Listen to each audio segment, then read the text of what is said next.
ಎಲ್ಲ ಆದ್ಮೇಲೆ ತಮ್ಮ ಅತ್ಯಂತ ಹತ್ತಿರದವರನ್ನ, ವಿಶೇಷವಾಗಿ ಕೃಷ್ಣನನ್ನ ಇಂದ್ರಪ್ರಸ್ಥದಲ್ಲಿಯೇ ಉಳಿಸಿಕೊಂಡ ಯುಧಿಷ್ಠಿರ. ಅವರನ್ನ ಅವನಿಗೆ ಆನಂದವಾಗ್ಲಿ ಅನ್ನೋ ಉದ್ದೇಶದಿಂದ ಸೇನೆಗಳನ್ನೆಲ್ಲ ಕಳಿಸಿದ ತಾನು ಉಳಿದುಕೊಂಡ. ಒಮ್ಮೆ ದುರ್ಯೋಧನ ಆ ಧರ್ಮರಾಯನ ಎಂಥವನು, ಅಚ್ಯುತನೇ ಆತ್ಮನಾಗಿರುವಂತ, ಅದು ಒಳ್ಳೆಯ ಶಬ್ದ ಹಾಕಿದ್ದಾರೆ, ಅಚ್ಯುತಾತ್ಮನ ಧರ್ಮರಾಜನ ಅಂತಃಪುರದಲ್ಲಿ ಎಲ್ಲ ಸಂಪತ್ತುಗಳನ್ನು ಜೋಡಾಗಿ ಬಂದಿದ್ದನ್ನೆಲ್ಲ ರಾಜರೆಲ್ಲ ಕೊಟ್ಟಿದ್ದ ಕಾಣಿಕೆಗಳೆಲ್ಲೂ ಅದನ್ನ ಮತ್ತು ರಾಜಸೂಯಾಗ ನಡೆದು ಆ ವೈಭವ ಎಲ್ಲ ಹೊಗಳಿದ್ದು ಮತ್ತೆ ತಾನು ಸ್ವತಃ ಕಣ್ಣಾರೆ ಕಂಡಿದ್ದು ಎಲ್ಲ ನೋಡಿ ಅವನಿಗೆ ಬಹಳ ಹೊಟ್ಟೆಯಲ್ಲಿ ಬೆಂಕಿ ಹಾಕಿದ ಹಾಗೆ ಆಯಿತು. ಆ ಅಂತಃಪುರದಲ್ಲಿ ಎಲ್ಲ ರಾಜರು, ರಾಜರ, ಸುರೇಂದ್ರರ, ದೇವೇಂದ್ರರ ಎಲ್ಲ ಸಂಪತ್ತು ತುಂಬಿ ಹೋಗಿತ್ತು. ಮಯ ನಿರ್ಮಿಸಿದಂತಹ ಅನೇಕ ಪ್ರಕಾರದ ಸಾಮಗ್ರಿಗಳು ಸಹ ಅಲ್ಲಿ ಶೋಭಾಯಮಾನವಾಗಿತ್ತು. ಆ ಎಲ್ಲ ಭೋಗ ಸಾಮಗ್ರಿಗಳಿಂದ ತನ್ನ ಪತಿಯನ್ನ ಆರಾಧಿಸ್ತಾ ಇದ್ರು ದ್ರೌಪದಿ. ಅದನ್ನ ನೋಡಿ, ಆ ಐಶ್ವರ್ಯವನ್ನು ನೋಡಿ ಅವನ ಮನಸ್ಸು ಕರಗು ಹೋಯಿತು, ಬಹಳ ತಾಪವನ್ನ ಹೊಂದಿಬಿಡ್ತು. ಮತ್ತೆ ಅಲ್ಲಿ ಆ ಸಭೆಯಲ್ಲಿ ಅತ್ಯಂತ ಸುಂದರವಾದ ಸಭೆ. ಯದುಪತಿಯಾದ ವಾಸುದೇವನ ಸಾವಿರಾರು ಮಂಡದಿಯರು ತಮ್ಮ ದೇಹದ ಭಾರದಿಂದ ಬಳಸ್ತಾ ಹೆಜ್ಜೆಗಳನ್ನ ಶುದ್ಧ ಮಾಡಿಸ್ತಾ ಮೆಲ್ಲಗೆ ತಿರುಗಾಡ್ತಾ ಇದ್ರು. ಅವರೆಲ್ಲರೂ ಸಹ ತಮ್ಮ ಎದೆಗೆ ಬೆಳೆದುಕೊಂಡಂತಹ ಕುಂಕುಮ ಕೇಸರಿಯಿಂದ ತಾವು ಹಾಕೊಂಡ ಮುತ್ತಿನ ಹಾರವೆಲ್ಲ ಕೆಂಪಾಗಿ ಕಾಣಿಸುವ ಹಾಗೆ ಇತ್ತು. ಅಂತಹ ಹಾರಗಳನ್ನ, ಕುಂಡಲಗಳನ್ನ ಧರಿಸಿ ಮುಂಗರುಗಳು ಹಾರಾಡ್ತಾ ಇವೆ. ಅಂತಹ ಸ್ತ್ರೀಯರೆಲ್ಲರೂ ಅಲ್ಲಿ ಆನಂದವಾಗಿ ಓಡಾಡ್ತಾ ಇದ್ದಿದ್ದು ಅವನಿಗೆ ಕಾಣಿಸ್ತಾ ಇತ್ತು. ಮತ್ತೆ ಆ ನಿರ್ಮಿತವಾದ ಸಭಾ ಮಂದಿರದಲ್ಲಿ ಒಂದು ಕಡೆ ಸಮ್ರಾಟನಾದಂತಹ ಯುಧಿಷ್ಠಿರ ತಮ್ಮಂದರಿಂದಲೂ ಬಂಧುಗಳಿಂದಲೂ ಮತ್ತು ತನ್ನ ಕಣ್ಣಿನ ರೀತಿಯಲ್ಲಿದ್ದ ಕೃಷ್ಣರಿಂದಲೂ ಕೂಡಿಕೊಂಡವನಾಗಿ ಸಾಕ್ಷಾತ್ ದೇವ ಎನ್ನುವ ಹಾಗೆ ಚಿನ್ನದ ಸಿಂಹಾಸನದಲ್ಲಿ ಕೂತಿದ್ದ. ಆ ಚಕ್ರವರ್ತಿಯ ವೈಭವ ಬಹಳ ಚೆನ್ನಾಗಿ ಅವನಿಗೆ ಹೊಂದುವ ಹಾಗೇನೆ ಇತ್ತು. ಅವನ ಗುಣ, ಅವನ ನಡತೆ ಮತ್ತು ಅವನ ಶೌರ್ಯ ಪರಾಕ್ರಮ ಎಲ್ಲ ಒಂದೇ ಮಾರ್ಗದರ್ಶಿಸ್ತಾ ಇದ್ರು. ಆ ಸಂದರ್ಭದಲ್ಲಿ ಅಹಂಕಾರಿಯಾದ ದುರ್ಯೋಧನ ಕಿರೀಟವನ್ನು ಧರಿಸಿ ಸೋದರರೊಡನೆ ಕೂಡಿಕೊಂಡು ಕೈಯಲ್ಲಿ ಖಡ್ಗವನ್ನು ಹಿಡಿದು ಹೆದರಿಗೆ ಬಂದವರನ್ನು ಕೋಪದಿಂದ ಗದರಿಸ್ತಾ ಸಭೆಯನ್ನು ಪ್ರವೇಶಿಸಿದ. ಅವನು ಆ ಮಾಯೆಯಿಂದ ಮೋಹಿತನಾಗಿ ನೆಲವನ್ನ ನೋಡಿ ನೀರು ಅಂತ ಭಾವಿಸಿ ಪುಟ್ಟ ಬಟ್ಟೆಯನ್ನು ಮೇಲಕ್ಕೆ ಸೇರಿಸಿಕೊಂಡ. ನೀರು ಅಂತ ತಿಳಿದು ನೆಲದಲ್ಲಿ ಮುಗ್ಗರಿಸಿದ. ನೆಲ ಎನ್ನುವಂತಹ ಭ್ರಾಂತಿಯಿಂದ ಜಲದಲ್ಲಿ ಜಾರಿ ಬಿದ್ದ. ಈ ಪರಿಸ್ಥಿತಿಯಲ್ಲಿರುವಂತಹ ದುರ್ಯೋಧನನನ್ನು ನೋಡಿ ಭೀಮ ಜೋರಾಗಿ ನಕ್ಕ. ಧರ್ಮರಾಜ ಬೇಡ ಅಂತ ತಡಿತಿದ್ರು ಸಹ ಅಲ್ಲಿರುವ ಸ್ತ್ರೀಯರು ಮತ್ತು ರಾಜರು ಎಲ್ಲರೂ ಸಹ ನಗುತ್ತಾ ಇದ್ರು. ಕೃಷ್ಣನ ಒಪ್ಪಿಗೆ ಇತ್ತು ಅದಕ್ಕೆ. ಕೃಷ್ಣ ಮಾತ್ರ ನಗೋದಕ್ಕೆ ಸಮ್ಮತಿಯನ್ನ ಮುಖದ ಭಾವದಿಂದ ತೋರಿಸಿದ್ದ. ಹಾಗಾಗಿ ಧರ್ಮರಾಜನ ಆ ನಿಷೇಧ ಯಾರಿಗೂ ಅನ್ವಯಿಸಲಿಲ್ಲ. ಆಗ ದುರ್ಯೋಧನಿಗೆ ನಾಶಿ ಆಗೋಯ್ತು. ತಲೆ ತಗ್ಗಿಸಿ ಸಿಟ್ಟಿನಿಂದ ಉಳಿದವನಾಗಿ ತಕ್ಷಣ ಸಭಾವಂತ ಹೊರಟು ಹಸ್ತಿನಾವತಿಗೆ ಹೋಗಿಬಿಟ್ಟ. ಆದ ತಕ್ಷಣ ಅಲ್ಲಿರುವಂತಹವರೆಲ್ಲರೂ ಸ್ವಲ್ಪ ಹಾಹಾಕಾರ ಮಾಡಿದ್ರು. ಯಾಕೆಂದ್ರೆ ಇದು ಒಳ್ಳೆಯ ಸೂಚನೆ ಅಲ್ಲ ಅನ್ನೋದು. ಯಾಕೆಂದ್ರೆ ಕೋಪಿಸ್ಕೊಂಡು ಹೋಗಿದ್ದರಿಂದ ಸ್ವಲ್ಪ ಕಳವಳಕ್ಕೆ ಕಾರಣವಾಯಿತು. ಅಜಾತಶತ್ರುವಾದ ಧರ್ಮರಾಜನು ಸ್ವಲ್ಪ ವಿಷಣ್ಣನಾದ. ಯಾರ ಇಚ್ಛೆಯಿಂದ ದುರ್ಯೋಧನಿಗೆ ಹೀಗೆ ಭ್ರಾಂತಿ ಉಂಟಾಯಿತು, ಇದೆಲ್ಲೂ ಸಹ ಒಂದೊಂದು ಕಾರಣದಿಂದಲೇ ಆಗುವಂಥದ್ದು. ಯಾವುದು ಸಹ ಹೀಗೆ ಆಕಸ್ಮಿಕವಾಗಾಯ್ತು ಅನ್ನುವ ಶಬ್ದವೇ ಇಲ್ಲ. ಆಕಸ್ಮಿಕ ಅನ್ನೋ ಶಬ್ದ ಇಲ್ಲವೇ ಇಲ್ಲ ನಮ್ಮ ಜೀವನದಲ್ಲಿ. ಇಚ್ಛೆಯ ಮಾತ್ರೆಯಿಂದಲೇ ದುರ್ಯೋಧನಿಗೆ ಭ್ರಾಂತಿ ಆಯ್ತು, ಪರಮಾತ್ಮನ ಇಚ್ಛೆಯಿಂದಲೇ.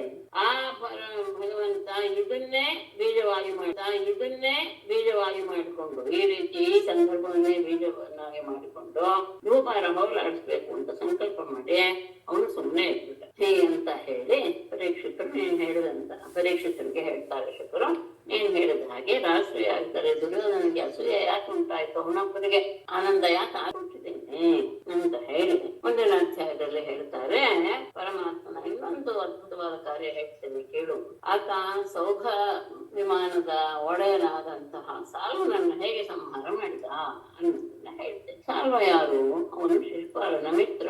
ರುಕ್ಮಿಣಿಯ ವಿವಾಹದ ಸಂದರ್ಭದಲ್ಲಿ ಅವನು ಸಹ ಸಂಧಾದಿಗಳೆಲ್ಲರೂ ಸಹ ಯುದ್ಧದಲ್ಲಿ ಆದವರಿಗೆ ಸೋತು ಹೋದಾಗ ಇವನು ಸಹ ಅವರಲ್ಲಿ ಒಬ್ಬ ಸೋತು ಹೋದವರಲ್ಲಿ. ಹಾಗೆ ಸೋತು ಹೋದ ಮೇಲೆ ಎಲ್ಲ ರಾಜರೆದುರಿಗೆ ಒಂದು ಪ್ರತಿಜ್ಞೆ ಮಾಡ್ದ, ನಾನು ಈ ಜಗತ್ತಿನಲ್ಲಿ ಯಾರೆಲ್ಲ ಇಲ್ಲದ ಹಾಗೆ ಮಾಡ್ತೇನೆ, ನನ್ನ ಪರಾಕ್ರಮವನ್ನು ನೀವೆಲ್ಲರೂ ನೋಡ್ತೀರಾ ಅಂತ. ಹೀಗೆ ಪ್ರತಿಜ್ಞೆ ಮಾಡಿದ ಮೇಲೆ ಅದನ್ನ ನೆರವೇರಿಸೋದಕ್ಕೋಸ್ಕರ ಆ ಮೂರ್ಖ ಪರಮಾತ್ಮನನ್ನ, ಮಹಾದೇವನನ್ನ, ಪರಮೇಶ್ವರನನ್ನ ಕುರಿತು ತಪಸ್ ಮಾಡಕ್ ಶುರು ಮಾಡ್ತಾ ದಿನಕ್ಕೆ 1 ಮುಷ್ಟಿಯಷ್ಟು ಧೂಳನ್ನು ತಿಂತ ಅಷ್ಟು ಕಠಿಣವಾದಂತಹ ತಪಸ್ಸನ್ನ ಮಾಡೋದಕ್ಕೆ ಶುರು ಮಾಡ್ತಾರೆ. ಯದ್ಯಪಿ ಪರಮೇಶ್ವರ ಅಶುತೋಷ, ಹತ್ತಿಗೆ ಬೇಗ ಒಲಿತಾನೆ.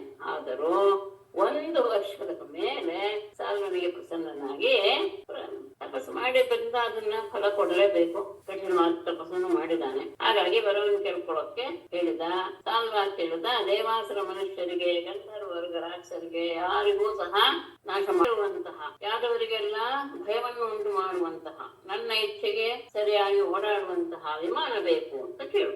ಆಗ್ಬೋದು ಅಂತ ಶಿವ ಅಂತಹ ಒಂದು ವಿಮಾನವನ್ನ ನಿರ್ಮಿಸಿಕೊಡುವುದಕ್ಕೆ ಮಯನ ಎಂಬ ಶಿಲ್ಪಿಗೆ ಆಜ್ಞಾಪಿಸಿದ. ಮಯ ಲೋಹದಿಂದ ಕೂಡಿದಂತಹ ಸೋಫಾ ಎನ್ನುವ ವಿಮಾನವನ್ನ ನಡೆಸಿಕೊಟ್ಟ. ಅದು ಒಂದು ರೀತಿಯ ಪಟ್ಟಣದ ಹಾಗೇನೆ. ಅದರಲ್ಲಿ ಎಲ್ಲ ಸೌಕರ್ಯಗಳು ಅದರಲ್ಲೇ ಇರುತ್ತೆ. ಅದಕ್ಕೆ ಅಂತ ಉಳಿದಕ್ಕೆ ಹೊರಗೆ ಬರಬೇಕು ಎನ್ನುವ ಅವಶ್ಯಕತೆ ಇಲ್ಲ. ಹಾಗಾಗಿ ಅಂತಹ ತನ್ನ ಇಚ್ಛೆಗೆ ಸರಿಯಾಗಿ ಎಲ್ಲ ಕಡೆ ಓಡಾಡುವಂತಹ ಅಭೇದ್ಯವಾದಂತಹ ವಿಮಾನವನ್ನು ಪಡೆದು ತನಗೆ ಯಾದವರಿಂದ ಆದಂತಹ ಸೋಲನ್ನು ಮತ್ತೆ ಮತ್ತೆ ನೆನಪಿಸಿಕೊಡ್ತಾ ಅವನು ಮೊದಲು ದವತಿಯ ಕಡೆಗೆ ಹೊರಟ. ಹೋಗ್ತಾ ಇದ್ದ ಹಾಗೆ ಆ ನಗರವನ್ನ ಆಕ್ರಮಿಸಿ ಅಲ್ಲಿ ಗೋಪವನ ಉದ್ಯಾನವನಗಳನ್ನು ನಾಶ ಮಾಡಿದ. ನಗರ ದ್ವಾರಗಳನ್ನ, ಮನೆಯ ಬಾಗಿಲುಗಳನ್ನ, ಭವ್ಯವಾದಂತಹ ವಿರಗಳು, ಉಪ್ಪರಿಗೆಗಳು, ತೊರೆಗಳು ಎಲ್ಲ ವಿಹಾರ ಸ್ಥಾನವನ್ನು ನಾಶ ಮಾಡಿಬಿಟ್ಟ. ಮತ್ತೆ ಆ ಸೌಭ್ಯಮಾನದಿಂದ ಶಸ್ತ್ರದ ಮಳೆಗಳು ಸಹ ಸಿಡಿದವು. ಮತ್ತೆ ಅದು ಅವನು ಮಾಯವನ್ನ ಕಲ್ತಿದ್ರಿಂದ ಮೈನಿಂದ ಶಿಲೆಗಳು, ಮರಗಳು, ಸಿಡಿಲುಗಳು, ಆಯುಧಗಳು, ಸರ್ಪಗಳು, ಆಲಿಕಲ್ಲಿನ ಸಹಿತ ಮಳೆ ಇವೆಲ್ಲವೂ ಸಹ ವಿಮಾನದಿಂದ ಸತತವಾಗಿ ಬೀಳ್ತಾನೆ ಇವೆ. ಬರುವಾರ ತಂತ್ರಗಾಳಿ ಎದ್ದು ದಿಕ್ಕುಗಳೆಲ್ಲ ಧೂಳಿಂದ ತುಂಬ. ಹೀಗೆ ಸಾಲ್ವ ತನ್ನ ಸೌಭ ವಿಮಾನದಿಂದ ಕೃಷ್ಣನಗರವನ್ನ ಆಕ್ರಮಿಸಿಬಿಟ್ಟ. ತ್ರಿಪುರಾಸುರನಿಂದ ಪೀಡಿತವಾದ ಭೂಮಿಯ ಹಾಗೆ ಆ ದ್ವಾರಕಾ ನಗರೆ ಕಷ್ಟಕ್ಕೆ ಸಿಕ್ಕಾಕೊಂಡ್ಬಿಟ್ಟು, ಹೀಗೆ ತನ್ನ ಪ್ರಜೆಗಳಿಗೂ ಸಹ ಕಷ್ಟಕ್ಕೆ ಸಿಕ್ಕಾಕೊಂಡಿರೋದನ್ನು ನೋಡಿ ಕೃಷ್ಣ ಬಂದಿರ್ಲಿಲ್ಲ ದ್ವಾರಕೆಗೆ. ಆಗ ಅವನ ಮಗನಾದ ಪ್ರದ್ಯುಮ್ನೇ ಯಾರಿಗೂ ಹೆದರಬೇಡಿ ಅಂತ ಹೇಳಿ ಅಭಯವನ್ನಿತ್ತು. ವಿರಥವನ್ನೇ ಹೇಳ್ದ. ಅವನ ಜೊತೆಗೆ ಸಾತ್ವಿಕಿ, ಶಾರದೇಶ ಮೊದಲಾದ ಎಲ್ಲ ಯಾದವ ಶೂರರು ಸಹ ಕವಚಗಳನ್ನ ಧರಿಸಿ ಧನುರ್ಧಾರಿಗಳಾಗಿ ಚತುರಂಗ ಸೇನೆಗಳಿಂದ ರಕ್ಷಿತರಾಗಿ ಹೊರಟರು. ದೇವಾಸುರರಿಗೆ ಯುದ್ಧ ನಡೆದ ರೀತಿಯಲ್ಲಿ ಸಾಲ್ವನ ಕಡೆಯವರಿಗೂ ಯಾದವರಿಗೂ ಯುದ್ಧ ನಡೀತು. ಅತ್ಯಂತ ಆಶ್ಚರ್ಯಕರವಾದಂತಹ ಯುದ್ಧ ನಡೀತು. ಆ ಸೌಭಪತಿ ಎಲ್ಲ ಮಾಯೆಯಿಂದ ಎಲ್ಲ ಬೀಳಿಸ್ತಾ ಇದ್ನಲ್ಲ, ಶಿಲೆ ಇತ್ಯಾದಿ, ಆ ಎಲ್ಲ ಮಾಯೆಗಳನ್ನು ಸಹ ರುಕ್ಮಿಣೇಶ್ವರ ತನ್ನ ದಿವ್ಯಾಸ್ತ್ರಗಳಿಂದ 1 ಕ್ಷಣದಲ್ಲಿ ನಾಶ ಮಾಡಿಬಿಟ್ಟ. ಹೇಗೆ ಸೂರ್ಯ ಉದಯವಾಗ್ತಾ ಇದ್ದ ಹಾಗೆ ಕತ್ತಲೆಯಲ್ಲೂ ಹೋಗಿಬಿಡುತ್ತ. ಮತ್ತೆ ಎಲ್ಲ ಉತ್ತಮವಾದಂತಹ ಬಾಣಗಳಿಂದ ಸಾಲ್ವನ ಸೇನಾಪತಿಯನ್ನ 25 ಬಾಣಗಳಿಂದ 100 ಬಾಣಗಳಿಂದ ಸಾಲ್ವನನ್ನ, 1 ಸೈನಿಕರನ್ನ, 10 ವಾಹನಗಳನ್ನ, ಹೀಗೆ ಒಟ್ಟೊಟ್ಟಿಗೆ ಎಲ್ಲರ ಮೇಲೂ ಬಾಣ ಪ್ರಯೋಗ ಮಾಡಿದ. ಅವನ ಕೆಲಸವನ್ನು ನೋಡಿ ಉಭಯ ಪಕ್ಷದವರು ಸಹ ಬಹಳ ಆನಂದವನ್ನು ಹೊಂದಿಬಿಟ್ರು. ಇಬ್ಬರಿಗೂ ಆನಂದವಾಯ್ತು. ತಮ್ಮವ್ರಿಗೆ ಆಗೋದು ಸರಿ, ಶತ್ರುಪಕ್ಷದವ್ರಿಗೂ ಆಯ್ತು ಅನ್ನೋದು ವಿಶೇಷ. ಆಗ ಮಾಯಾಮಯವಾದಂತಹ ಸೌಭಯಮಾನ ಒಮ್ಮೆ ಅನೇಕ ರೂಪವಾಗಿ ಕಾಣಿಸ್ತಾ ಇದೆ, ಒಮ್ಮೆ ಒಂದೇ ರೂಪವಾಗಿ ಕಾಣಿಸ್ತಾ ಇದೆ, ಒಂದ್ಸತಿ ಕಾಣಿಸುತ್ತೆ, ಒಂದ್ಸತಿ ಕಾಣಲ್ಲ. ಈ ರೀತಿಯಾಗಿ ಅದು ಓಡಾಡ್ತಾ ಶತ್ರುಗಳ ಊಹೆಗೆನೆ ನಿಲುಕದೇ ಇರುವಂತಹ ಸಂದರ್ಭ ಕಂಡುಬಿಡ್ತು. ಸುನಂದ ವಿಡಿಯೋ ಆಫ್ ಮಾಡಿಮ್ಮ. ಒಮ್ಮೆ ನೆಲದಲ್ಲಿ, ಒಮ್ಮೆ ನೀರಿನಲ್ಲಿ ಹೀಗೆ ಕಾಣಿಸ್ಕೊಡ್ತಾ ಅಲ್ಲ, ಅದು ಕೊಳ್ಳಿಯ ಹಾಗೆ ಎಲ್ಲ ಕಡೆ ಸುತ್ತಾ ಎಲ್ಲರನ್ನು ಭ್ರಮೆಗೊಳಿಸ್ತಾ ಇತ್ತು. ಆ ಸೌವಿಮಾನದಲ್ಲಿ ಸೈನಿಕರ ಜೊತೆಗೆ ಎಲ್ಲೆಲ್ಲಿ ಸಾಲ್ವ ಕಾಣಿಸ್ಕೊಳ್ತಾ ಇದ್ದಾನೋ ಅಲ್ಲೆಲ್ಲ ಯಾವ್ದೋ ಶೂರರು ಬಾಣಗಳನ್ನ ಪ್ರಯೋಗ ಮಾಡ್ತಾ ಇದ್ರು. ಅದು ಎಂಥದ್ದು? ಸೂರ್ಯನ ಅಂತೆ ಅಗ್ನಿಗಳಂತೆ ಅತ್ಯಂತ ಉಜ್ವಲವಾಗಿರುವಂತಹ ಸರ್ಪ ವಿಷದ ಹಾಗೆ ಅತ್ಯಂತ ಕ್ರೂರವಾಗಿರುವಂತಹ ಆ ಶತ್ರುಗಳ ಬಾಣ, ಅಂದ್ರೆ ಯಾದವರು ಪ್ರಯೋಗಿಸಿದ ಬಾಣ. ಅದರಿಂದ ಆ ಶಾಲ್ವನ ಸೇನೆ ಎಲ್ಲರೂ ಸಹ ಒದ್ದಾಡಿ ಬಿಡ್ತು. ಸಾಲ್ ಸಹ ಏನ್ ಮಾಡ್ಬೇಕು ಅಂತ ಗೊತ್ತಾಗ್ಲಿ ಅವನ ಸೇನಾಧಿಪತಿಗಳು ಎಲ್ಲರೂ ಸಹ ಇವರ ಆ ಬಾಣಗಳ ಶಸ್ತ್ರಗಳ ರಾಶಿಗಳಿಂದ ಬಹಳ ಒದ್ದಾಡಿಬಿಟ್ರು, ಗಾಯಗೊಳ್ಳಕ್ಕೆ ಶುರುವಾಯ್ತು. ಮತ್ತೆ ಇವ್ರಿಗೂ ಸಹ ಯಾರಿಗೆ ಶಾಲ್ವರ ಕಡೆಯಿಂದ ಬಂದಂತಹ ಬಾಣದಿಂದ ಯಾದವರ ಕಡೆಯವರು ಸಹ ಪೀಡಿತರಾದರು. ಆದರೂ ಸಹ ಅವರಿಗೆ ನೇರ ಯುದ್ಧದಲ್ಲಿ ನಾವು ಸತ್ರು ಪರ ಇಲ್ಲ, ಸತ್ರೆ ನಾವು ಪರಲೋಕವನ್ನು ಹೊಂದ್ತೀವಿ, ಇದ್ರೆ ಇಲ್ಲೇ ನಾವು ಆನಂದವನ್ನು ಹೊಂದ್ತೀವಿ ಎನ್ನುವಂತಹ ಆಸೆಯಿಂದ ತಮ್ಮ ಹೋರಾಟವನ್ನು ಮಾತ್ರ ಬಿಡಲಿಲ್ಲ. ಆಗ ಬಲಿಷ್ಠನಾದಂತಹ ಒಬ್ಬ ದ್ಯುಮಂತ ಎನ್ನುವಂತಹ ಸಹ ಸಾಲ್ವನ ಮಂತ್ರಿ, ಅವನು ಮೊದಲು ಒಂದ್ಸತಿ ಪ್ರದ್ಯುಮ್ನನಿಂದ ಏಟ್ ತಿಂದಿದ್ದ. ಅವನು ತನ್ನ ಉಕ್ಕಿನ ಗದೆಯಿಂದ, ಕಠಿಣವಾದ ಉಕ್ಕಿನ ಗದೆಯಿಂದ ಪ್ರದ್ಯುಮ್ನ ಎದೆಗೆ ಬಡಿದು ಅದನ್ನ ಗದೆಯಿಂದ ಸಿಂಹನಾಗ ಮಾಡಿದ.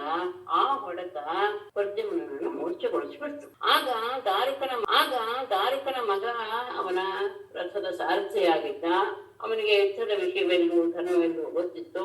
ಅವನು ಯುದ್ಧರಂಗದಿಂದ ಅವನನ್ನ ಆ ರಥದಲ್ಲಿ ಬೇರೆ ಕಡೆಗೆ ಕರ್ಕೊಂಡು ಹೋಗ್ಬೇಕು. ಸ್ವಲ್ಪ ಹೊತ್ತಿಗೆ ಎಚ್ಚರಗೊಂಡಂತಹ ಪ್ರದ್ಯುಮ್ನನಿಗೆ ತಾನು ಬೇರೆ ಕಡೆ ಬಂದಿದ್ದು ಸಹಿಸಲಿಲ್ಲ. ಆಗ ಸಾರಥಿಯನ್ನ ನಿಂದಿಸ್ತಾನೆ, ನೀನು ನನ್ನನ್ನ ರಣರಂಗದಿಂದ ಈ ಕಡೆ ಕರ್ಕೊಂಡ್ಬಂದಿದ್ದು ಸರಿಯಲ್ಲ. ಎದುಕೂಟದಲ್ಲಿ ಹುಟ್ಟಿದಂತಹ ಯಾವನೂ ಸಹ ರಣರಂಗದಿಂದ ಹಿಮ್ಮೆಟ್ಟಿದ್ದು ಎನ್ನುವುದು ಇಲ್ಲಿವರೆಗೂ ಯಾರು ಕೇಳದೇ ಇರುವಂತಹ ವಿಷಯ. ಆದ್ರೆ ಅಂಜುಬುರುಕನಾದಂತಹ ನನ್ನ ಸಾರಥಿಯಿಂದ ಅಪಕೀರ್ತಿಗೆ ಒಳಗಾಗ್ಬಿಟ್ಟೆ ನಾನು. ನನ್ನನ್ನು ಬಿಟ್ಟು ಯಾರು ಈ ರೀತಿಯಾಗಿ ಬಂದಿದ್ದಿಲ್ಲ ನಮ್ಮ ವಂಶದಲ್ಲಿ. ಈಗ ನಾನು ತಂದೆಗಳಾದಂತಹ ಬಲರಾಮಕೇಶ್ವರ ಹತ್ರ ಹೋಗಿ ಏನ್ ಹೇಳಿದ್ರು, ಯುದ್ಧದ ಏನಾಯ್ತು ಯುದ್ಧ ಅಂತ ಕೇಳಿದ್ರೆ ಅವ್ರಿಗೆ ಏನ್ ಹೇಳಿ, ಮತ್ತೆ ಇಲ್ಲ ತಪ್ಪಿಸ್ಕೊಂಡು ಬಂದೆ ಅಂತ ನಾನು ಹೇಳ್ಬೇಕೆ? ಮತ್ತೆ ನನ್ನ ಸೋದರರ ಹೆಂಡತಿಯರೆಲ್ಲ ನನ್ನನ್ನ ಆಡ್ಕೊಳ್ತಾರೆ, ನನ್ನ ಹೇಳಿತನವನ್ನ ಎಲ್ಲ ಹಂಗಿಸಿ ಆಡ್ಕೊಳ್ತಾರೆ, ನಿನಗೂ ಶತ್ರುವಿಗೆ ಹೇಗೆ ಗೊತ್ತಾಯ್ತು ಅಂತ ಪದೇ ಪದೇ ಪ್ರಶ್ನೆ ಮಾಡ್ತಾರೆ ಅಂತ ಅವನು ತನ್ನ ದುಃಖವನ್ನು ತೋಡಿಕೊಂಡಾಗ ಸಾರಥಿ ಹೇಳ್ತಾನೆ, ಇಲ್ಲ ಯುದ್ಧ ಧರ್ಮ ಹೀಗೆ ಇರೋದು, ಹಾಗಾಗಿ ನಾನು ಹೀಗೆ ಮಾಡ್ತೆ.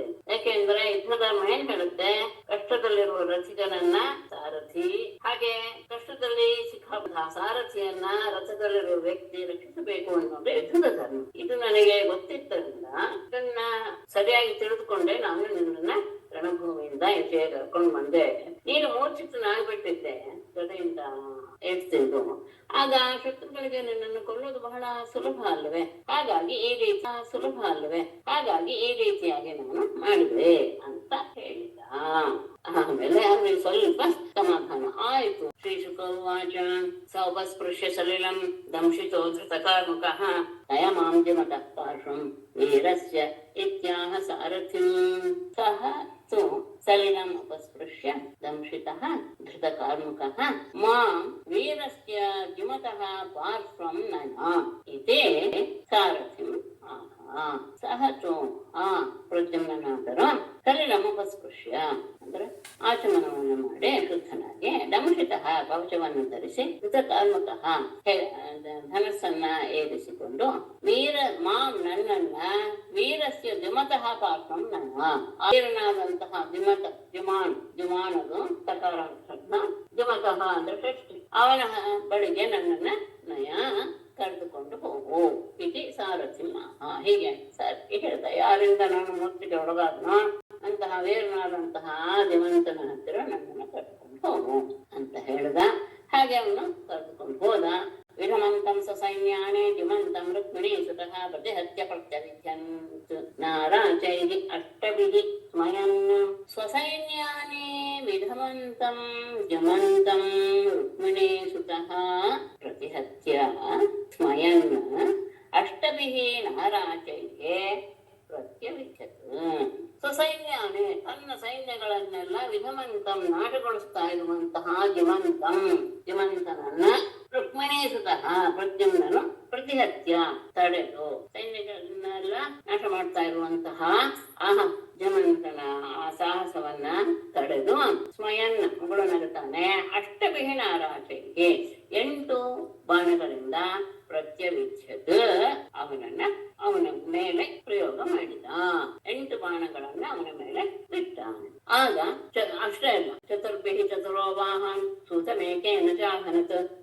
ದ್ವಾಭ್ಯಾಂ ಧನುಶ್ಚ ಕೇತುಂಚ ಶರೇಣ ಅನ್ಯೇನ ವೈಶಿರ. ಅಷ್ಟೇ ಅಲ್ಲ, ಇನ್ನೊಂದರಲ್ಲಿ ಅವನ ತಲೆಯನ್ನು ಸಹ ಕತ್ತರಿಸಿದ. ಚತುರ್ಭಿಃ ಚತುರಃ ವಾಹಾನ್ ಏಕೇನ ಚ ಸೂತಂ ದ್ವಾಭ್ಯಾಂ ಧನುಃ ಚ ಕೇತುಂಚ ಅನ್ಯೇನ ಶರೇಣ ಶಿರಃ ವೈ ಅಹನತ್. ಚತುರ್ಭಿಃ 4 ಬಾಣಗಳಿಂದ, ಚತುರಃ ವಾಹಾನ್ ಅವನ ರಥದ 4 ಕುದುರೆಗಳನ್ನ, ಏಕೇನ ಚ ಒಂದು ಬಾಣದಿಂದ, ಸೂತಂ ಅವನ ಸೂತನನ್ನ ಸಾರಥಿಯನ್ನ, ದ್ವಾಭ್ಯಾಂ 2 ಬಾಣಗಳಿಂದ, ಧನುಶ್ಚ ಕೇತುಂಚ ಅವನ ಧನಸ್ಸನ್ನ ಅವನ ಧ್ವಜವನ್ನು ಸಹ ಕತ್ತರಿಸಿ, ಅನ್ಯೇನ ಶರೇಣ ಇನ್ನೊಂದು ಬಾಣದಿಂದ, ಶಿರಃ ಅಹನತ್ ವೈ ಅವನ ತಲೆಯನ್ನು ಸಹ ಕತ್ತರಿಸಿ ಹಾಕಿಬಿಟ್ಟ. ಇವನು ರಣರಂಗದಿಂದ ಹೊರಗೆ ಹೋಗಿ ಮತ್ತೆ ಸಾರಥಿಯೊಡನೆ ರಣರಂಗಕ್ಕೆ ಬಂದಾಗ ಅಲ್ಲಿ ತನ್ನ ಸೈನಿಕರನ್ನೆಲ್ಲ ಬಹಳವಾಗಿ ಪೀಡಿಸ್ತಾ ಇದ್ದಂತಹ ಧಿಮಂತನನ್ನ ತಡೆದು ಅವನನ್ನ 8 ಬಾಣಗಳಿಂದ ಮೊದಲು ಒಂದು ಪ್ರಯೋಗ ಮಾಡಿದ. 8 ಬಾಣಗಳನ್ನ, ಅದಾದ ಮೇಲೆ ಅವನ ಕುದುರೆಗಳನ್ನ 4 ಬಾಣಗಳಿಂದ ನಾಶ ಮಾಡಿದ. ಸಾರಥಿಯನ್ನ 1 ಬಾಣದಿಂದ, ಅವನ ಧನಸ್ಸು ಮತ್ತು ಧ್ವಜವನ್ನ 2 ಬಾಣಗಳಿಂದ, ಆಮೇಲೆ ಇನ್ನೊಂದು ಬಾಣವನ್ನು ಪ್ರಯೋಗ ಮಾಡಿ ಅವನ ತಲೆಯನ್ನ ಕತ್ತರಿಸಿ ಹಾಕಿದ. ಗದಸಾತ್ಯಕಿ ಸಾಂಬಾದ್ಯಾಃ ಜಗ್ನುಃ ಸೌಭವತೇರ್ಬಲಂ ಪೇತುಃ ಸಮುದ್ರೇ ಸೌಭೇಯಾಃ ಸರ್ವೇ ಸಂಚಿನ್ನ ಕಂಠರಾಃ. ಗದ ಸಾತ್ಯಕಿ ಸಾಂಬಾದ್ಯಾಃ ಸೌಭವತೇಃ ಬಲಂ ಜಘ್ನುಃ ಸರ್ವೇ ಸೌಭೇಯಾಃ ಸಂಚಿನ್ನ ಕಂಠರಾಃ ಸಮುದ್ರೇ ಪೇತುಃ. ಆ ಸಂದರ್ಭದಲ್ಲಿ ಈ ಕಡೆ ಗಡ ಸಾತ್ಯಕಿ ಸಾಂಬಾದ್ಯಾಃ, ಗದಾ ಸಾತ್ಯಕಿ ಸಾಂಬ ಮೊದಲಾದಂತಹ ವೀರರು ಸೌಭವತೇಃ ಬಲಂ ಶೋಭೆಯನ ಒಡೆಯ ಶಾಲ್ವನ ಆ ಸೇನೆಯನ್ನೆಲ್ಲ ಆಕ್ರಮಿಸಿ ಅವರನ್ನ ಜಗ್ನುಃ ಕೊಂದು ಹಾಕ್ತಾ ಇದ್ದಾರೆ. ಅವರೆಲ್ಲರೂ ಸಹ ಸರ್ವೇ ಶೋಭೆಯ ಎಲ್ಲರೂ ಆ ಇದರಲ್ಲೇ ವಿಮಾನದಲ್ಲೇ ಇರೋರೆ ಎಲ್ಲರೂ, ಅವರೆಲ್ಲರೂ ಸಹ ಸಂಚಿನ್ನ ಕಂದರಾಹ ಕತ್ತರಿಸಲ್ಪಟ್ಟ ಕುತ್ತಿಗೆ ಉಳ್ಳವರಾಗಿ ಸಮುದ್ರ ಬೇತು ಎಲ್ಲ ಸಮುದ್ರದಲ್ಲಿ ಬೇತು ಸತ್ತು ಬಿಟ್ಟು. ಧಿಮಂತನನ್ನ ಇವನು ಆಕ್ರಮಿಸಿದ್ದ. ಉಳಿದವರನ್ನೆಲ್ಲ ಗದಸಾತ್ಯಕಿ ಸಂವಾದಿಗಳು ಅವನ ಸೇನೆಯನ್ನ ಆಕ್ರಮಿಸಿ ಅವರ ತಲೆಗಳನ್ನೆಲ್ಲ ಕತ್ತರಿಸಿ ಹಾಕ್ತಿದ್ರು. ಅವರೆಲ್ಲರೂ ಸಹ ಸಮುದ್ರದಲ್ಲಿ ಸತ್ತು ಬೀಳ್ತಾ ಇದ್ರು. ಏವಂ ಯದೂನಾಂ ಶಾಲ್ವಾನಾಂ ಘ್ನತಾಂ ಇತರೇತರಂ ಯುದ್ಧಂ ತೃಣವರಾತ್ರಂ ತತ್ ಅಭೂತ್ ತುಮುಲಂ ಉಲ್ಬಣಂ. ಏವಂ ಇತರೇತರಂ ನಿಘ್ನತಾಂ ಯದೂನಾಂ ಶಾಲ್ವಾನಾಂ ತುಮುಲಂ ಉಲ್ಬಣಂ ತತ್ ಯುದ್ಧಂ ತೃಣವರಾತ್ರಂ ಭೂತ್. ಏವಂ ಈ ರೀತಿಯಾಗಿ ಇತರೇತರಂ ಪರಸ್ಪರ, ಯದೂನಾಂ ನಿಘ್ನತಾಂ ಪರಸ್ಪರ ಹೊಡೆದಾಡ್ತಾ ಇರುವಂತಹ, ಯದೂನಾಂ ಶಾಲ್ವಾನಾಂ ಯದುವೀರರಿಗೂ ಮತ್ತು ಶಾಲ್ವ ಸೈನಿಕದವರಿಗೂ ಸಹ, ತುಮುಲಂ ಘನಘೋರವಾದಂತಹ, ಉಲ್ಬಣಂ ಅತ್ಯಂತ ಭಯಂಕರವಾದಂತಹ, ತತ್ ಯುದ್ಧಂ ಆ ಯುದ್ಧವು ತೃಣವರಾತ್ರಂ 27 ದಿನಗಳವರೆಗೂ ನಡೀತಂತೆ. ಹೀಗೆ ಅವರೂ ಸಹ ಯದುವಂಶದ ವೀರರು ಮತ್ತು ಶಾಲ್ವನ ಸೈನಿಕರು ಹೀಗೆ ಪರಸ್ಪರ ಹೊಡೆದಾಡ್ತಾ ಅತ್ಯಂತ ಘೋರವಾದ ಮತ್ತು ಹೆದರಿಕೆಯನ್ನು ಉಂಟು ಮಾಡುವಂತಹ ಯುದ್ಧವನ್ನು ಮಾಡ್ತಾ ಇದ್ರು. 27 ದಿನಗಳವರೆಗೂ ನಡೀತು. ಕೃಷ್ಣ ಇರಲಿಲ್ಲ. ಕೃಷ್ಣನಿಗೆ ಸ್ವಲ್ಪ ಅಲ್ಲಿ ಅನ್ನಿಸ್ತು, ಏನೋ ತೊಂದರೆ ಆಗಿದೆ ದ್ವಾರಕೆಯಲ್ಲಿ. ಇಂದ್ರಪ್ರಸ್ಥಂ ಗತಃ ಕೃಷ್ಣ ಆಹೂತೋ ಧರ್ಮಸೂನುನಾ ರಾಜಸೂಯೇ ಅಥ ನಿರ್ವೃತ್ತೆ ಶಿಶುಪಾಲೇ ಚ ಸಂಸ್ಥಿತೆ. ಧರ್ಮಸೂನುನಾ ಆಹೂತಃ ಕೃಷ್ಣಃ ಇಂದ್ರಪ್ರಸ್ಥಂ ಗತಃ ಅಥ ರಾಜಸೂಯೇ ನಿವೃತ್ತೆ ಶಿಶುಪಾಲೇ ಚ ಸಂಸ್ಥಿತೆ. ಕುರುವೃದ್ಧಾನ್ ಅನುಜ್ಞಾಪ್ಯ ಮುನೀಶ್ಚ ಸಸುತಾಂ ವೃಥಾಂ ನಿಮಿತ್ತಾನಿ ಅತಿಘೋರಾಣಿ ಪಶ್ಯನ್ ದ್ವಾರವತೀಂ ಯಯೌ. ಅತಿಘೋರಾಣಿ ನಿಮಿತ್ತಾನಿ ಪಶ್ಯನ್ ಕುರುವೃದ್ಧಾನ್ ಮುನೀನ್ ಚ ಸಸುತಾಂ ವೃಥಾಂ ಅನುಜ್ಞಾಪ್ಯ ದ್ವಾರವತೀಂ ಯಯೌ. ಧರ್ಮಸೂನುನಾ ಆಹೂತಃ ಧರ್ಮರಾಜನಿಂದ ಆಹ್ವಾನಗೊಂಡಂತಹ ಕೃಷ್ಣನು ಇಂದ್ರಪ್ರಸ್ಥಂ ಗತಃ ಇಂದ್ರಪ್ರಸ್ಥಕ್ಕೆ ಹೋಗಿದ್ದ. ಅಥ ಬಳಿಕ ರಾಜಸೂಯೇ ನಿವೃತ್ತೆ ರಾಜಸೂಯವು ಮುಗಿದಿರಲಾಗಿ ಸಮಾಪ್ತಿಯಾಗಿರಲಾಗಿ ಶಿಶುಪಾಲಯಕ್ಕೆ ಸಂಸ್ಥೆ ಶಿಶುಪಾಲನವರೆಯೂ ಆಗಿರಲಾಗಿ ಅವನಲ್ಲಿದ್ದಾಗ ಅತಿ ಘೋರಾಣಿ ನಿಮಿತ್ತಾನಿ ಪಶ್ಯನ್.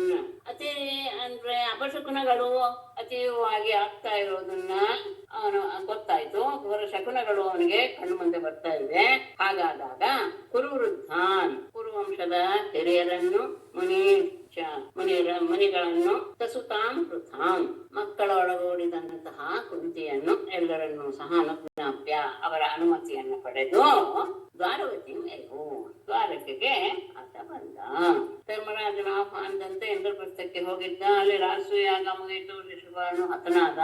ಆಮೇಲೆ ಸ್ವಲ್ಪ ದಿನವಾದ್ಮೇಲೆ ಘೋರವಾದ ಶಕುನಗಳು ಕಂಡು ಬರ್ತಾಗೆ ವಂಶದ ಹಿರಿಯರಾದ ಎಲ್ಲ ಭೀಷ್ಮಾದಿಗಳನ್ನ, ಮನಿಗಳು, ಪಾಂಡವರು, ಕುಂತಿ ಎಲ್ಲರನ್ನೂ ಸಹ ಕಂಡು ಅವರ ಅನುಮತಿ ಪಡೆದು ದ್ವಾರಕೆಗೆ ಹಿಂತಿರುಗಿದ. ಆಗ ಅವನಿಗೆ ಅನ್ಸುತ್ತೆ ಏನೋ ತೊಂದರೆ ಆಗಿದೆ. ಆಹಚ ಅಹನ್ಯಹಾಯಾತಃ ಆರ್ಯಮಿಶ್ರಾಭಿಸಂಗತಃ ರಾಜನ್ಯಾಹ ಚೈತ್ಯಪಕ್ಷೀಯಾಹ ನೂನಂ ಹನ್ಯುಃ ಪುರೀಂ ಮಮ. ಆಹಚ ಅಂದ್ರೆ ತನಗೆ ತಾನು ಹೇಳ್ಕೊಂಡ ಅಂತ ಅರ್ಥ.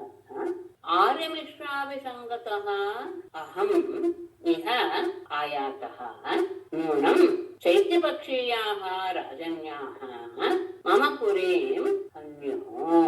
ಆಹಚ ತಾನೇ ಮನಸ್ಸಲ್ಲಿ ಹೇಳ್ಕೊಂಡ.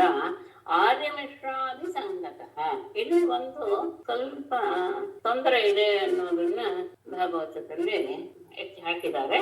ಅದನ್ನ ನಾನು ಕೊನೆ ಹೇಳ್ತೇನೆ. ಸದ್ಯಕ್ಕೆ ಅದು ಬೇಡ, ನಮ್ಮ ಕಥೆ ಮುಂದುವರಿದೆ, ಆಮೇಲೆ ಅದ್ರ ಬಗ್ಗೆ ಮಾತಾಡೋಣ. ಅಣ್ಣನ ಒಳಗೂಡಿಕೊಂಡು ಬಲರಾಮನ ಜೊತೆಗೆ ಸೇರಿಕೊಂಡು ಅಹಂ ನಾನು ಇಹ ಆಯಾತಃ ಇಲ್ಲಿಗೆ ಬಂದೆ, ಇಂದ್ರಪ್ರಸ್ಥಕ್ಕೆ ಬಂದೆ. ಹಾಗಾಗಿ ನೂನಂ ನಿಶ್ಚಯವಾಗಿಯೋ ಚೈತ್ಯಪಕ್ಷೀಯಾಹ ರಾಜನ್ಯಾಹ ಶಿಶುಪಾಲನ ಕಡೆಯ ರಾಜರೆಲ್ಲರೂ ಸಹ ಮಮ ಪುರೀಂ ಹನ್ಯುಹು ನನ್ನ ಪಟ್ಟಣವನ್ನ ಆಕ್ರಮಿಸಿರಬೇಕು. ನಾನು ಇಂದ್ರಪ್ರಸ್ಥದ ಬಂದ್ಬಿಟ್ಟೆ, ಬಲಭದ್ರನೂ ಸಹ ಬಲರಾಮನೂ ಸಹ ನನ್ನ ಜೊತೆಗೆ ಇದ್ದಾನೆ. ಈಗ ಶಿಶುಪಾಲನ ಪಕ್ಷಕ್ಕೆ ಸೇರಿದ ರಾಜರು ನಿಶ್ಚಯವಾಗಿಯೂ ದ್ವಾರಕಾ ನಗರವನ್ನ ಹಿಂಸೆಗೆ ಒಳಪಡಿಸಬೇಕು. ವೀಕ್ಷ್ಯ ತತ್ಕದನಂ ಸ್ವಾನಾಂ ನಿರೂಪ್ಯ ಪುರರಕ್ಷಣಂ ಸೌಭಂಜ ಶಾಲ್ವರಾಜಂಚ ದಾರುಕಂ ಪ್ರಾಹ ಕೇಶವಃ. ಸ್ವಾನಾಂ ತತ್ಕದನಂ ವೀಕ್ಷ್ಯ ಸೌಭಂ ಶಾಲ್ವರಾಜಂಚ ವೀಕ್ಷ್ಯ ಮತ್ತೆ ತಗೊಳ್ಳಿ. ಪುರರಕ್ಷಣಂ ನಿರೂಪ್ಯ ಕೇಶವಃ ದಾರುಕಂ ಪ್ರಾಹ. ಅಲ್ಲಿ ನಗರಕ್ಕೆ ಬಂದಾಗ ತತ್ಕದನಂ ಸ್ವಾನಾಂ ತತ್ಕದನಂ ವೀಕ್ಷ್ಯ ತಮ್ಮವರೆಲ್ಲರೂ ಸಹ ಅಲ್ಲಿ ಯುದ್ಧ ಮಾಡ್ತಾ ಇರೋದನ್ನ ನೋಡಿ. ಅಷ್ಟೇ ಅಲ್ಲ, ಸೌಭಂಚ ಶಾಲ್ವರಾಜಂಚ, ಶಾಲ್ವರಾಜ ಮತ್ತು ಸೌಭವಿಮಾನ ಇವೆಲ್ಲವನ್ನೂ ಸಹ ನೋಡಿದ ಮೇಲೆ ಪುರರಕ್ಷಣಂ ನಿರೂಪ್ಯ ತನ್ನ ಪಟ್ಟಣದ ರಕ್ಷಣೆಯನ್ನ ಬಲರಾಮನಿಗೆ ಒಪ್ಪಿಸಿ ದಾರುಕಂ ಸಾರಥಿಯಾದ ದಾರುಕನನ್ನು ಕುರಿತು ಕೇಶವ ಪ್ರಾಹ ಪರಮಾತ್ಮ ಹೇಳಿದ. ಸಂಪ್ರಾಪಯ ಮೇ ಸೂತ ಸಾಲ್ವಸ್ಯಾಂತಿಕಮಾಶು ವೈ ಸಂಭ್ರಮಸ್ತೇನ ಕರ್ತವ್ಯ ಮಾಯಾವೇ ಸೌಭರಾಡಯಂ. ಸೂತ ಮೇ ರಥಂ ಆಶು ಶಾಲ್ವಸ್ಯ ಅಂತಿಕಂ ಪ್ರಾಪಯತೆ ಸಂಭ್ರಮಃ ನ ಕರ್ತವ್ಯ ಅಯಂ ಸೌಭರಾಟ್ ಮಾಯಾವಿ. ಸೂತನೇ ದಾರುಕನೇ ಮೇ ರಥಂ ನನ್ನ ರಥವನ್ನ ಆಶು ಬೇಗನೆ ಶಾಲ್ವಸ್ಯ ಅಂತಿಕಂ ಆ ಶಾಲ್ವರಾಜನ ಹತ್ತಿರ ತೆಗೆದುಕೊಂಡು ಪ್ರಾಪಯ ಅಲ್ಲಿಗೆ ನನ್ನ ರಥದಲ್ಲಿ ಅಲ್ಲಿಗೆ ನನ್ನನ್ನು ಕರ್ಕೊಂಡು ಹೋಗು, ನನ್ನ ರಥವನ್ನ ಅಲ್ಲಿಗೆ ತೆಗೆದುಕೊಂಡು ಹೋಗು, ಶಾಲ್ವ ಎಲ್ಲಿದಾನೋ ಅಲ್ಲಿ. ಮತ್ತೆ ಈ ವಿಷಯದಲ್ಲಿ ನೀನು ಸ್ವಲ್ಪ ಹೆದರೋದು ಬೇಡ. ತೇ ಸಂಭ್ರಮನ ಕರ್ತವ್ಯ ನೀನು ಗಡಿಬಿಡಿ ಮಾಡ್ಕೊಳ್ಳೋದಾಗ್ಲಿ ಹೆದರೋದಾಗ್ಲಿ ಬೇಡ. ಯಾಕೆ ಅಂದ್ರೆ ಅಯಂ ಸೌಭರಾಟ್ ಮಾಯಾವೇ, ನೀ ಶಾಲ್ವ ಇದಾನಲ್ಲ ಅವನು ಸ್ವಲ್ಪ ಮಾಯಾವೇ, ಅವ್ರು ಏನಾದ್ರೂ ಆಯ್ತು ಅಂದ್ರೆ ಅದಕ್ಕೆ ನೀನು ಕಳವಳ ಹೊಂದೋದು ಬೇಡ, ನನ್ನನ್ನ ಅವನಿರೋ ಕಡೆ ಕರೆದುಕೊಂಡು ಹೋಗು ಅಂತ. ಬಂದ ತಕ್ಷಣ ಅಲ್ಲಿ ಯುದ್ಧ ಆಗ್ತಾ ಇರೋದನ್ನ ನೋಡಿದ. ಮತ್ತೆ ಸೌಭವಿಮಾನ ಶಾಲ್ವರಾಜನ ನೋಡಿದಾಗ ಏನೇನಾಗಿರ್ಬೋದು ಅಂತ ಎಲ್ಲವನ್ನು ಊಹಿಸಿದ. ತನ್ನ ಪಟ್ಟಣದ ರಕ್ಷಣೆಗೆ ಬಲರಾಮನನ್ನ ಒಪ್ಪಿಸಿ ದಾರುಕನಿಗೆ ಹೇಳಿ ನನ್ನ ರಥವನ್ನ ನೀನು ಶಾಲ್ವನ ಹತ್ರ ತೆಗೆದುಕೊಂಡು ಹೋಗು. ಅದೇ ಸಂದರ್ಭದಲ್ಲಿ ನೀನು ಸಂಭ್ರಾಂತನಾಗಬೇಡ, ಈ ಶಾಲ್ವರಾಜ ಬಹಳ ಮಾಯಾವಿ. ಇತ್ಯುಕ್ತಃ ಚೋದಯಾಮಾಸ ರಥಮಾಸ್ತಃ ಯದಾರುಕಃ ವಿಶಂತಂ ದದೃಶುಃ ಸರ್ವೇ ಸ್ವೇಪರೇ ಚ ಅರುಣಾನುಜಂ. ಇತ್ಯುಕ್ತಃ ದಾರುಕಃ ರಥಮಾಸ್ಥಾಯ ಚೋದಯಾಮಾಸ ಸ್ವೇ ಪರೇ ಸರ್ವೇ ಚ ವಿಶಂತಂ ಅರುಣನುಜಂ ದದೃಶುಃ ಇತ್ಯುಕ್ತಃ. ಹೀಗೆ ಪರಮಾತ್ಮನಿಂದ ಹೇಳಲ್ಪಟ್ಟಂತಹ ದಾರುಣ ರಥಮಾಸ್ಥಾಯ, ರಥವನ್ನ ಏರಿ ಚೋದಯಾಮಾಸ, ಆ ರಥವನ್ನ ಶಾಲ್ವ ಇರೋ ಕಡೆಗೆ ಅದನ್ನ ಓಡಿಸಿದ. ಅಲ್ಲಿ ಸ್ವೇಯ ಪರೇ ಸರ್ವೇ, ತನ್ನವರು ಮತ್ತು ಶಾಲ್ವರನ್ನ ಕಡೆಯವರು ಎಲ್ಲರೂ ಸಹ ಅರುಣಾನುಜಂ ವಿಶಂತಂ ಅರುಣಾನುಜಂ, ರಥದಲ್ಲಿ ಗರುಡಧ್ವಜ ಎನ್ನುವುದು ಕಾಣ್ತು. ಆ ಗರುಡಧ್ವಜವನ್ನು ಹೊಂದಿದಂತಹ ರಥ ಪ್ರವೇಶ ಮಾಡ್ತಾ ಇರುವುದನ್ನ ದದೃಶುಃ ಎಲ್ಲರೂ ನೋಡಿದರು. ಎಲ್ರಿಗೂ ಗೊತ್ತಾಯ್ತು ಕೃಷ್ಣ ಬಂದ ಎನ್ನುವುದು. ಯಾವಾಗ ನಾನು ಕಥೆ ಎತ್ಕೊಂಡು ಹೊರಟ್ನೋ ಆ ರಥದಲ್ಲಿರುವಂತಹ ಗರುಡಧ್ವಜ ಮುಂದೆ ಬರೋದನ್ನ ಎರಡೂ ಪಕ್ಷದ ಸೈನಿಕರು ನೋಡಿದರು. ಶಾಲ್ವಶ್ಚ ಕೃಷ್ಣಮಾಲೋಕ್ಯ ಹಠಪ್ರಾಯ ಬಲೇಶ್ವರಃ ಪ್ರಾಹರತ್ ಕೃಷ್ಣಸೂತಾಯ ಶಕ್ತಿಂ ಭೀಮರವಾಂ ವೃಥೇ.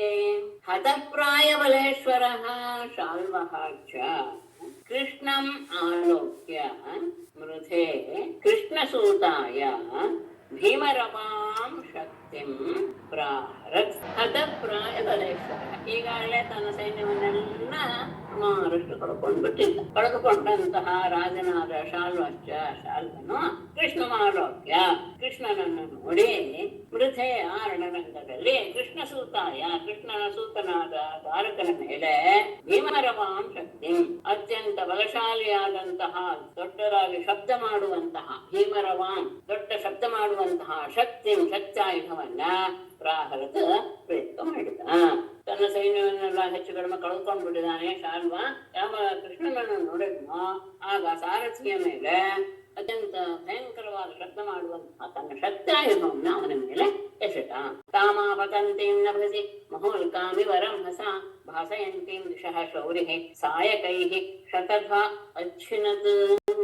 ನಭಸಿ ಮಹೋಲ್ಕಾಂ ಇವ ರಂಹಸಾ ಆಪತಂತೀಂ ದಿಶಃ ಭಾಸಯಂತೀಂ ತಾಂ ಶೌರಿಃ ಸಾಯಕೈಃ ಶತಧಾ ಅಚ್ಛಿನತ್. ನಭಸಿ ಆಕಾಶದಲ್ಲಿ ಮಹೋಲ್ಕಾಮಿವ ಒಂದು ದೊಡ್ಡ ಉಲ್ಕೆಯ ರೀತಿಯಲ್ಲಿ ರಂಹಸ ವೇಗದಿಂದ ಆಪತಂತೀಂ ಬರುತ್ತಿರುವ ದಿಶಃ ಭಾಸಯಂತೀಂ ದಿಕ್ಕುಗಳನ್ನೆಲ್ಲ ಬೆಳಗಿಸ್ತಾ ಇರುವಂತಹ ತಾಮ್ ಆ ಶಕ್ತಾಯುಧವನ್ನು ಶೌರಿಹಿ ಕೃಷ್ಣನು ಸಾಯಕೈಹಿ ಬಾಣಗಳಿಂದ ಶತಧಾ 100 ತುಂಡುಗಳನ್ನಾಗಿ ಅಚ್ಛಿನತ್ ಕತ್ತರಿಸಿ ಹಾಕಿದ. ದೊಡ್ಡ ಉಲ್ಕೆಯೋ ಎನ್ನುವ ರೀತಿಯಲ್ಲಿ ವೇಗವಾಗಿ ಆಕಾಶದಲ್ಲಿ ಬರ್ತಾ ಇದೆ. ಎಲ್ಲ ದಿಕ್ಕುಗಳನ್ನೆಲ್ಲ ತನ್ನ ಬೆಳಕಿನಿಂದ ಬೆಳಗುತ್ತಾ ಇದೆ. ಅಂತಹ ಆ ಶಕ್ತಾಯುಧವನ್ನ ಪರಮಾತ್ಮ ತನ್ನ ಬಾಣಗಳಿಂದ 100 ಚೂರಾಗಿ ಮಾಡಿದ. ತಂಚ ಷೋಡಶಭಿಃ ವಿದ್ವಾ ಬಾಣೈಃ ಸೌಭಂಚ ಖೇ ಭ್ರಮತ್ ಅವಿದ್ಯಕ್ಷರ ಸಂಭೋಹೈಃ ಖಂ ಸೂರ್ಯ ಇವ ರಶ್ಮಿಭಿಃ. ತಂಚ ಷೋಡಶಭಿಃ ಬಾಣೈಃ ವಿದ್ವಾ ಖೇ ಭ್ರಮತ್ ಸೌಭಂಚ ಶರಸಂದೋಹೈಃ ಅವಿದ್ಯತ್. ಶರಸಂದೋಹೈಃ ಮೊದಲೇ ಅಪಮಾನ ತಗೊಂಡ್ಬಿಡ್ತೀನಿ. ಖಂ ಸೂರ್ಯಃ ರಶ್ಮಿಭಿಃ ಇವ ಅವಿದ್ಯತ್. ತಂಚ ಆ ಶಾಲ್ವನನ್ನು ಸಹ ಷೋಡಶಭಿಃ ಬಾಣೈಃ 16 ಬಾಣಗಳಿಂದ ಅಷ್ಟೇ ಅಲ್ಲ ಸೌಭಂಚ ಆ ಸೌಭ ವಿಮಾನವ ಖೇ ಭ್ರಮತ್ ಸೌಭಂಚ ಆಕಾಶದಲ್ಲಿ ಸುತ್ತಾ ಇರುವಂತಹ ಆ ಸೌಭ ವಿಮಾನವನ್ನು ಶರಸಂದೋಹೈಹಿ ಬಾಣಗಳ ಸಮೂಹಗಳಿಂದ ಹಂ ಆಕಾಶವನ್ನು ಸೂರ್ಯ ರಶ್ಮಿಭಿಃ ಸೂರ್ಯನು ತನ್ನ ಕಿರಣಗಳಿಂದ ತುಂಬುವ ರೀತಿಯಲ್ಲಿ ಅವಿಚ್ಛಿತ ಅದಕ್ಕೆ ಪ್ರಯೋಗ ಮಾಡಿದ. ಎಲ್ಲ ಕಡೆ ಹೇಗೆ ರಶ್ಮಿಗಳು ವ್ಯಾಪಿಸುತ್ತೋ ಹಾಗೆ ಅವನ ಬಾಣಗಳ ಸಮೂಹಗಳು ಅವನ ವಿಮಾನವನ್ನು ಎಲ್ಲವನ್ನು ಸಹ ವ್ಯಾಪಿಸಿ ಬಿಟ್ಟು. ಶಾಲ್ವಃ ಶೌರೇಸ್ತು ದೋತ್ಸವ್ಯಂ ಸಶಾಲ್ಯಂ ಶಾಂಗಧನ್ವನಃ ವಿಭೇದನೆ ಪದರ್ಧಸ್ತಾತ್ ಶಾಂಗಮಾಸೀತ್ ತದದ್ಭುತಂ. ಈ ಅಧ್ಯಾಯದಲ್ಲಿ ಸ್ವಲ್ಪ 2-3 ಸಂದರ್ಭ ವಿಶೇಷವಾದ ಪ್ರಶ್ನೆಯನ್ನು ನಮ್ಮಲ್ಲಿ ಉಂಟು ಮಾಡುತ್ತೆ. ನೋಡೋಣ ನಿಮ್ಗಳಿಗೆ ಏನ್ ಅನ್ಸುತ್ತೆ ಅಂತ ನೋಡ್ಕೊಂಡು ನಾನು ಅದಕ್ಕೆ ಉತ್ತರ ಕೊಡಕ್ಕೆ ಪ್ರಯತ್ನ ಪಡ್ತೀನಿ. ಶಾಲ್ವಃ ಶಾಂಗಧನ್ವನಃ ಶೌರೇಃ ಸಶಾಂಗಂ ಸವ್ಯಂ ದೋಹೋತು ವಿಭೇದ ಹಸ್ತಾತ್ ಶಾಂಗಂ ನ್ಯಪತತ್ ತತ್ ಅದ್ಭುತಂ ಆಸೀತ್. ಇವನು ಅವನ ವಿಮಾನವನ್ನ ಅವನನ್ನು ಎಲ್ಲ ಬಾಣಗಳಿಂದ ಮಾನವನ ಬಾಣುವ ಸಮೂಹಗಳಿಂದ ಮುಚ್ಚಿಬಿಟ್ಟ. ಆಗ ಶಾಲ್ವನು ಶಾರ್ಂಗಧನುಸ್ಸನ್ನು ಹಿಡಿದಿರುವಂತಹ ಶೌರ್ಯೇ ಪರಮಾತ್ಮನ ಸವ್ಯಂತೋಹೋ ಅವನ ಎಡಗೈಯನ್ನ ವಿಭೇದ ಆ ಅಸ್ತ್ರದಿಂದ ಅವನನ್ನ ಹೊಡೆದ. ಅಂದ್ರೆ ತೀಕ್ಷ್ಣವಾದ ಬಾಣದಿಂದ ಅವನ ಕೈಯನ್ನ ಹೊಡೆದ. ಆಗ ಹಸ್ತಾತ್ ಅವನ ಕೈಯಿಂದ ಶಾರ್ಂಗಂ ವ್ಯಪಸತ್ ಆ ಶಾರ್ಂಗಧನಸ್ಸು ಕೆಳಗೆ ಬಿದ್ದೋಯ್ತು. ತದು ಅದ್ಭುತಂ ಆಸಿತ್ತು. ಅದ್ಭುತವೇ ಹೌದು. ಯಾಕೆಂತ ಪರಮಾತ್ಮನ ಕೈಯಿಂದ ಶಾರ್ಂಗಧನಸ್ಸು ಕೆಳಗೆ ಬೀಳೋದು ಅನ್ನೋದು ಅದು ಒಂದು ಊಹಿಸಲಾರದೆ ಇರುವಂತಹ ಒಂದು ಪ್ರಸಂಗ.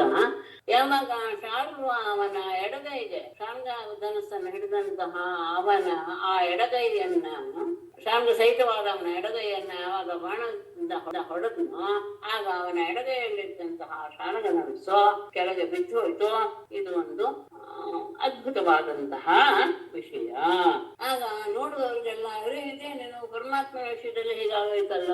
ಹಾಹಾಕಾರೋ ಮಹಾನಾಸೇದ್ ಭೂತಾನಾಂ ಪ್ರಪಶ್ಯತಾಂ ವಿನದ್ಯ ಸೌಭರಾಡುಚ್ಚೈಃ ಇದಮಾಹ ಜನಾರ್ದನಂ ತತ್ರ ಪಶ್ಯತಾಂ ಭೂತಾನಾಂ ಮಹಾನ್ ಹಾಹಾಕಾರಃ ಆಸೀತ್ ಸೌಭರಾಟ್ ಉಚ್ಚೈಃ ವಿನದ್ಯ ಜನಾರ್ದನಂ ಇದಮಾಹ. ಹೀಗೆ ಆದ ತಕ್ಷಣ ತತ್ರ ಪಶ್ಯತಾಂ ಭೂತಾನಾಂ ಆ ಯುದ್ಧವನ್ನ ನೋಡ್ತಾ ಇರುವಂತಹ ಎಲ್ಲರೂ ಆಕಾಶದಲ್ಲಿ ದೇವತೆಗಳು ಬಂದಿದ್ದು ಅಂತ ಹಿಂದೆ ಗೊತ್ತಾ ಇದೆ. ಇಲ್ಲ ಈ ಕಡೆ ಎಲ್ಲ ಜನರು ಪ್ರಜೆಗಳೆಲ್ಲ ನೋಡ್ತಾ ಇದ್ದಾರೆ. ಹೀಗೆ ನೋಡ್ತಾ ಇರುವಂತಹ ಅವರಲ್ಲಿ ಹಾಹಾಕಾರ ಮಹಾನ್ ಹಾಹಾಕಾರ ದೊಡ್ಡದಾಗಿ ಒಂದು ರೀತಿಯ ಹಾಹಾಕಾರ ಉಂಟಾಯಿತು. ಎಲ್ಲರ ಬಾಯಿಂದ ಅದು ನೋಡ್ತಾ ಇರುವಂತಹ ಎಲ್ಲರ ಬಾಯಿಂದ ಆಹಾ ಎನ್ನುವಂತಹ ಒಂದು ಕೋಲಾಹಲದ ಧ್ವನಿ ಉಂಟಾಯಿತು. ಅದು ಕೇಳಿದ ತಕ್ಷಣ ಇವನಿಗೆ ಇನ್ನೂ ತನ್ನ ಇದು ಹೆಚ್ಚಾಯ್ತು, ತಾನು ಮಹಾಪರಾಕ್ರಮಿ ಅಂತ. ಸೌಭರಾಟ್ ಆ ಶಾಲ್ವನು ಮುಚ್ಚೈಹಿ ವಿನಂತ್ಯ ಜೋರಾಗಿ ಗರ್ಜನೆ ಮಾಡ್ತಾ ಜನಾರ್ದನ ಇದಮ ಪರಮಾತ್ಮನನ್ನು ಕುರಿತು ಹೀಗೆ ಜೋರಾಗಿ ಹೇಳಿದ. ಯಾವಾಗ ಅವನ ಎಡಗೈಯಲ್ಲಿರುವಂತಹ ಶಾರ್ಂಗಧನಸ್ಸು ಬಿದ್ದು ಹೋಯ್ತು ಅದನ್ನು ನೋಡಿ ಅಲ್ಲಿ ನಡೆದ ಎಲ್ಲರ ಬಾಯಲ್ಲಿಯೂ ಸಹ ಆಹಾ ಎನ್ನುವಂತಹ ಶಬ್ದ ಹೊರಟು ಬಂತು. ಆಗ ಇನ್ನೂ ಮರಿಸಿದಂತಹ ಶಾಲರಾಜ ಜೋರಾಗಿ ಒಂದ್ಸತಿ ಗರ್ಜನೆ ಮಾಡಿ ಪರಮಾತ್ಮನನ್ನು ಕುರಿತು ಹೇಳ್ತಾನೆ. ಯತ್ವಯಾ ಮೂಢನ ಸಖ್ಯು ಭ್ರಾತುರ್ಭಾರ್ಯ ಹೃದಯಕ್ಷತಾಂ ಪ್ರಾಕ್ತಃ ಸಭಾ ಮಧ್ಯೆ ತ್ವಯಾ ವ್ಯಾಪಾರಿತ ಸಖಾಂ ಮೂಢ ಯತ್ ತ್ವಯಾ ಈಕ್ಷತಾಂ ನಃ ಭ್ರಾತುಃ ಸಖ್ಯುಃ ಭಾರ್ಯಾ ಹೃತಾ ಪ್ರಮತ್ತಃ ಸಹ ಸಖಾ ಸಭಾ ಮಧ್ಯೆ ತ್ವಯಾ ವ್ಯಾಪಾರಿತಃ. ಮೂರ್ಖನೇ, ಎದು ಯಾವ ಕಾರಣದಿಂದ ತ್ವಯಾ ನಿನ್ನಿಂದ ಈಕ್ಷತಾಂ ಎಲ್ಲರೂ ನೋಡ್ತಾ ಇರುವಾಗಲೇ ನಹ ನಮ್ಮ ಭ್ರಾತುಹೋ ಸೋದರನ ಹಾಗೆ ಇದ್ದಂತಹ ಸಖಿಹೋ ಗೆಳೆಯನಾದ ಶಿಶುಪಾಲನ ಭಾರ್ಯ ಹೆಂಡತಿಯು ಕೃತ ಅಪಹರಿಸಲ್ಪಟ್ಟಿತು. ಅವನ ಪತ್ನಿ ಅಂತ ಮೊದಲೇ ಇದಾಗ್ಬಿಟ್ಟಿದ್ರು. ಅವನ ಪತ್ನಿ ರೀತಿಯಲ್ಲೇ ಇದ್ಲು ಅವಳು, ಹಾಗೆ ಇದ್ಲು, ಮಾತು ಕೊಟ್ಬಿಟ್ಟಿದ್ರು. ಹಾಗಾಗಿ ಅಂತಹ ಅವನು ನಾವೆಲ್ಲರೂ ನೋಡ್ತಾನೆ ಇದ್ದೀವಿ, ಅವನ ಪತ್ನಿಯನ್ನ ನೀನು ಕದ್ಕೊಂಡು ಹೋದೆ. ಅಷ್ಟೇ ಅಲ್ಲ, ಪ್ರಮತ್ತಃ ಸಹ ಅಷ್ಟೇ ಅಲ್ಲ, ಅವನು ಸ್ವಲ್ಪ ಏನು ಯಾವುದೋ ಒಂದು ಮನಸ್ಸಿನ ಭಾವನೆಯಲ್ಲಿ ಮುಳುಗಿದ್ದಾಗ ಸಹ ಆ ನನ್ನ ಗೆಳೆಯನು ಸಭಾ ಮಧ್ಯೆ ಎಲ್ಲಿ ರಾಸೂಯಾಗದ ಸಭಾ ಮಧ್ಯದಲ್ಲಿ ಸ್ವಯ ವ್ಯಾಪಾರಿತ ನಿನ್ನಿಂದ ಕೊಳ್ಳಲ್ಪಟ್ಟ. ಅವನು ಸ್ವಲ್ಪ ಎಚ್ಚರ ತಪ್ಪಿದ್ದ. ಆ ಸಂದರ್ಭದಲ್ಲಿ ನೀನು ಅವನನ್ನ ಸಭಾ ಮಧ್ಯದಲ್ಲಿ ಕೊಂದು ಹಾಕಿ ಬಿಟ್ಟೆ. ಅವನ ಪತ್ನಿಯನ್ನ ನಾವೆಲ್ಲರೂ ನೋಡ್ತಾ ಇದ್ದಾಗಲೇ ಅಪಹರಿಸ್ಕೊಂಡು ಹೋದೆ. ಅವನು ಸ್ವಲ್ಪ ಎಚ್ಚರ ತಪ್ಪಿದ್ದಾಗ ನೀನು ಸಭಾ ಮಧ್ಯದಲ್ಲಿ ಅವನನ್ನ ಕೊಂದು ಹಾಕ್ಬಿಟ್ಟೆ. ಅಂತಹ ನಿನ್ನನ್ನು ನಾನು ತಂ ತ್ವಾದ್ಯ ದುಷಿತೈರ್ಬಾಣೈಃ ಅಪರಾಜಿತಮಾನಿನಂ ನಯಾಮಿ ಅಪುನರಾವೃತ್ತಿಂ ಯದಿ ತಿಷ್ಠೇಃ ಮಮಾಗ್ರತಃ ತಂ ಅಪರಾಜಿತಮಾನಿನಂ ತ್ವಾ ಅದ್ಯ ದುಷಿತೈಃ ಬಾಣೈಃ ಅಪುನರಾವೃತ್ತಿಂ ನಯಾಮಿ ಯದಿ ಮಮ ಅಗ್ರತಃ ತಿಷ್ಠೇಃ ತಂ ಅಂತಹ ಅಪರಾಜಿತಮಾನಿನಂ ತನ್ನನ್ನು ಯಾರೂ ಕೊಂಡವರಿಲ್ಲ, ತನ್ನನ್ನು ಸೋಲ್ಸವರೇ ಇಲ್ಲ ಅಂತ ಭಾವಿಸಿರುವಂತಹ ತ್ವಾ ನಿನ್ನನ್ನು ಅದ್ಯ ಎಂದು ನಿಶಿತೈಹಿ ಬಾಣೈಹಿ ಹರಿತವಾದ ಬಾಣಗಳಿಂದ ಅಪುನರಾವೃತ್ತಿ ಮರಳಿ ಬರದೇ ಇರುವಂತಹ ಜಾಗಕ್ಕೆ ನಯಾಮೇ ನಾನು ಕಳಿಸ್ತೇನೆ. ಯದಿ ಮಮ ಅಗ್ರತಃ ತಿಷ್ಠೇಹೆ ನೀನು ಈಗ ನನ್ನ ಎದುರಿಗೆ ಯುದ್ಧಕ್ಕೆ ನಿಂತರೆ ಸಾಕು, ನನ್ನ ಎದುರಿಗೆ ನೀನು ನಿಂತಿದ್ರೆ ಸಾಕು, ನಿನ್ನನ್ನು ನಾನು ನನ್ನ ಹರಿತವಾದಂತಹ ಬಾಣಗಳಿಂದ ಮತ್ತೆ ಬರದೇ ಇರುವಂತಹ ರೀತಿಯಲ್ಲಿ ನಿನ್ನನ್ನು ಅಲ್ಲಿ ಆ ಜಾಗಕ್ಕೆ ನಿನ್ನನ್ನು ನಾನು ಕಳಿಸ್ತೇನೆ. ಶ್ರೀ ಭಗವಾನ್ ವಾಚ ವೃಥಾ ತ್ವಂ ಕಥಸೆ ಮಂದ ನ ಪಶ್ಯಸಿ ಅಂತಿಗೆ ಅಂತಕಂ ಪೌರುಷಂ ದರ್ಶಯಂತಿ ಸ್ಮ ಕ್ರೂರಾಃ ನ ಬಹುಭಾಷಿಣಃ. ಮಂದ ತ್ವಂ ವೃಥಾ ಕಥಸೆ ಅಂತಿಕೆ ಅಂತಕಂ ನ ಪಶ್ಯಸಿ ಶೂರಾಃ ಪೌರುಷಂ ದರ್ಶಯಂತಿ ಸ್ಮ ನ ಬಹುಭಾಷಿಣಃ. ಮಂದ ಮೂರ್ಖನೇ, ವೃಥಾ ವ್ಯರ್ಥಂ ನೀನು ವೃಥಾ ಕಥಸೆ ಸುಮ್ಮನೆ ಬಾಯಿ ಬಂದಂಗೆ ಬಡಬಡಿಸ್ತಾ ಇದೀಯಾ. ಅಂತಿಕೆ ನಿನ್ನ ಹತ್ತಿರದಲ್ಲಿ ಅಂತಕಂ ಯವನಿರುವುದನ್ನು ನ ಪಶ್ಯಸಿ ನೀನು ನೋಡ್ತಾ ಇಲ್ಲ. ನಿನ್ನ ಹತ್ತಿರ ಮೃತ್ಯು ಬಂದು ನಿಂತಿದೆ, ಅದು ನಿನಗೆ ಕಾಣಿಸ್ತಾ ಇಲ್ಲ. ಶೂರಾಹ ಶೂರರಾದವರು ಪೌರುಷಂ ದರ್ಶಯಂತಿ ತಮ್ಮ ಪರಾಕ್ರಮವನ್ನ ತೋರಿಸ್ತಾರೆ ಹೊರತು ನ ಬಹುಭಾಷಿಣಃ ಸುಮ್ಮನೆ ಮಾತನ್ನ ಆಡೋದಿಲ್ಲ. ತಾನು ನನ್ನ ಕೈಗೆ ಸಿಕ್ಕೊಂಡ್ರ ನೀನು ಮತ್ತೆ ಬರದೇ ಇರುವಂತಹ ಯುಕ್ತಿ ಮಾತನ್ನೆಲ್ಲ ಆಡೋದೇ ಇಲ್ಲ. ಕೇವಲ ತಮ್ಮ ಪರಾಕ್ರಮವನ್ನು ತೋರಿಸಿ ಕ್ರಿಯೆಯಿಂದಲೇ ಉತ್ತರ ಕೊಡ್ತಾರೆ ಹೊರತು ಒಣ ಮಾತುಗಳಿಂದ ಕೊಚ್ಕೊಡೋದಿಲ್ಲ.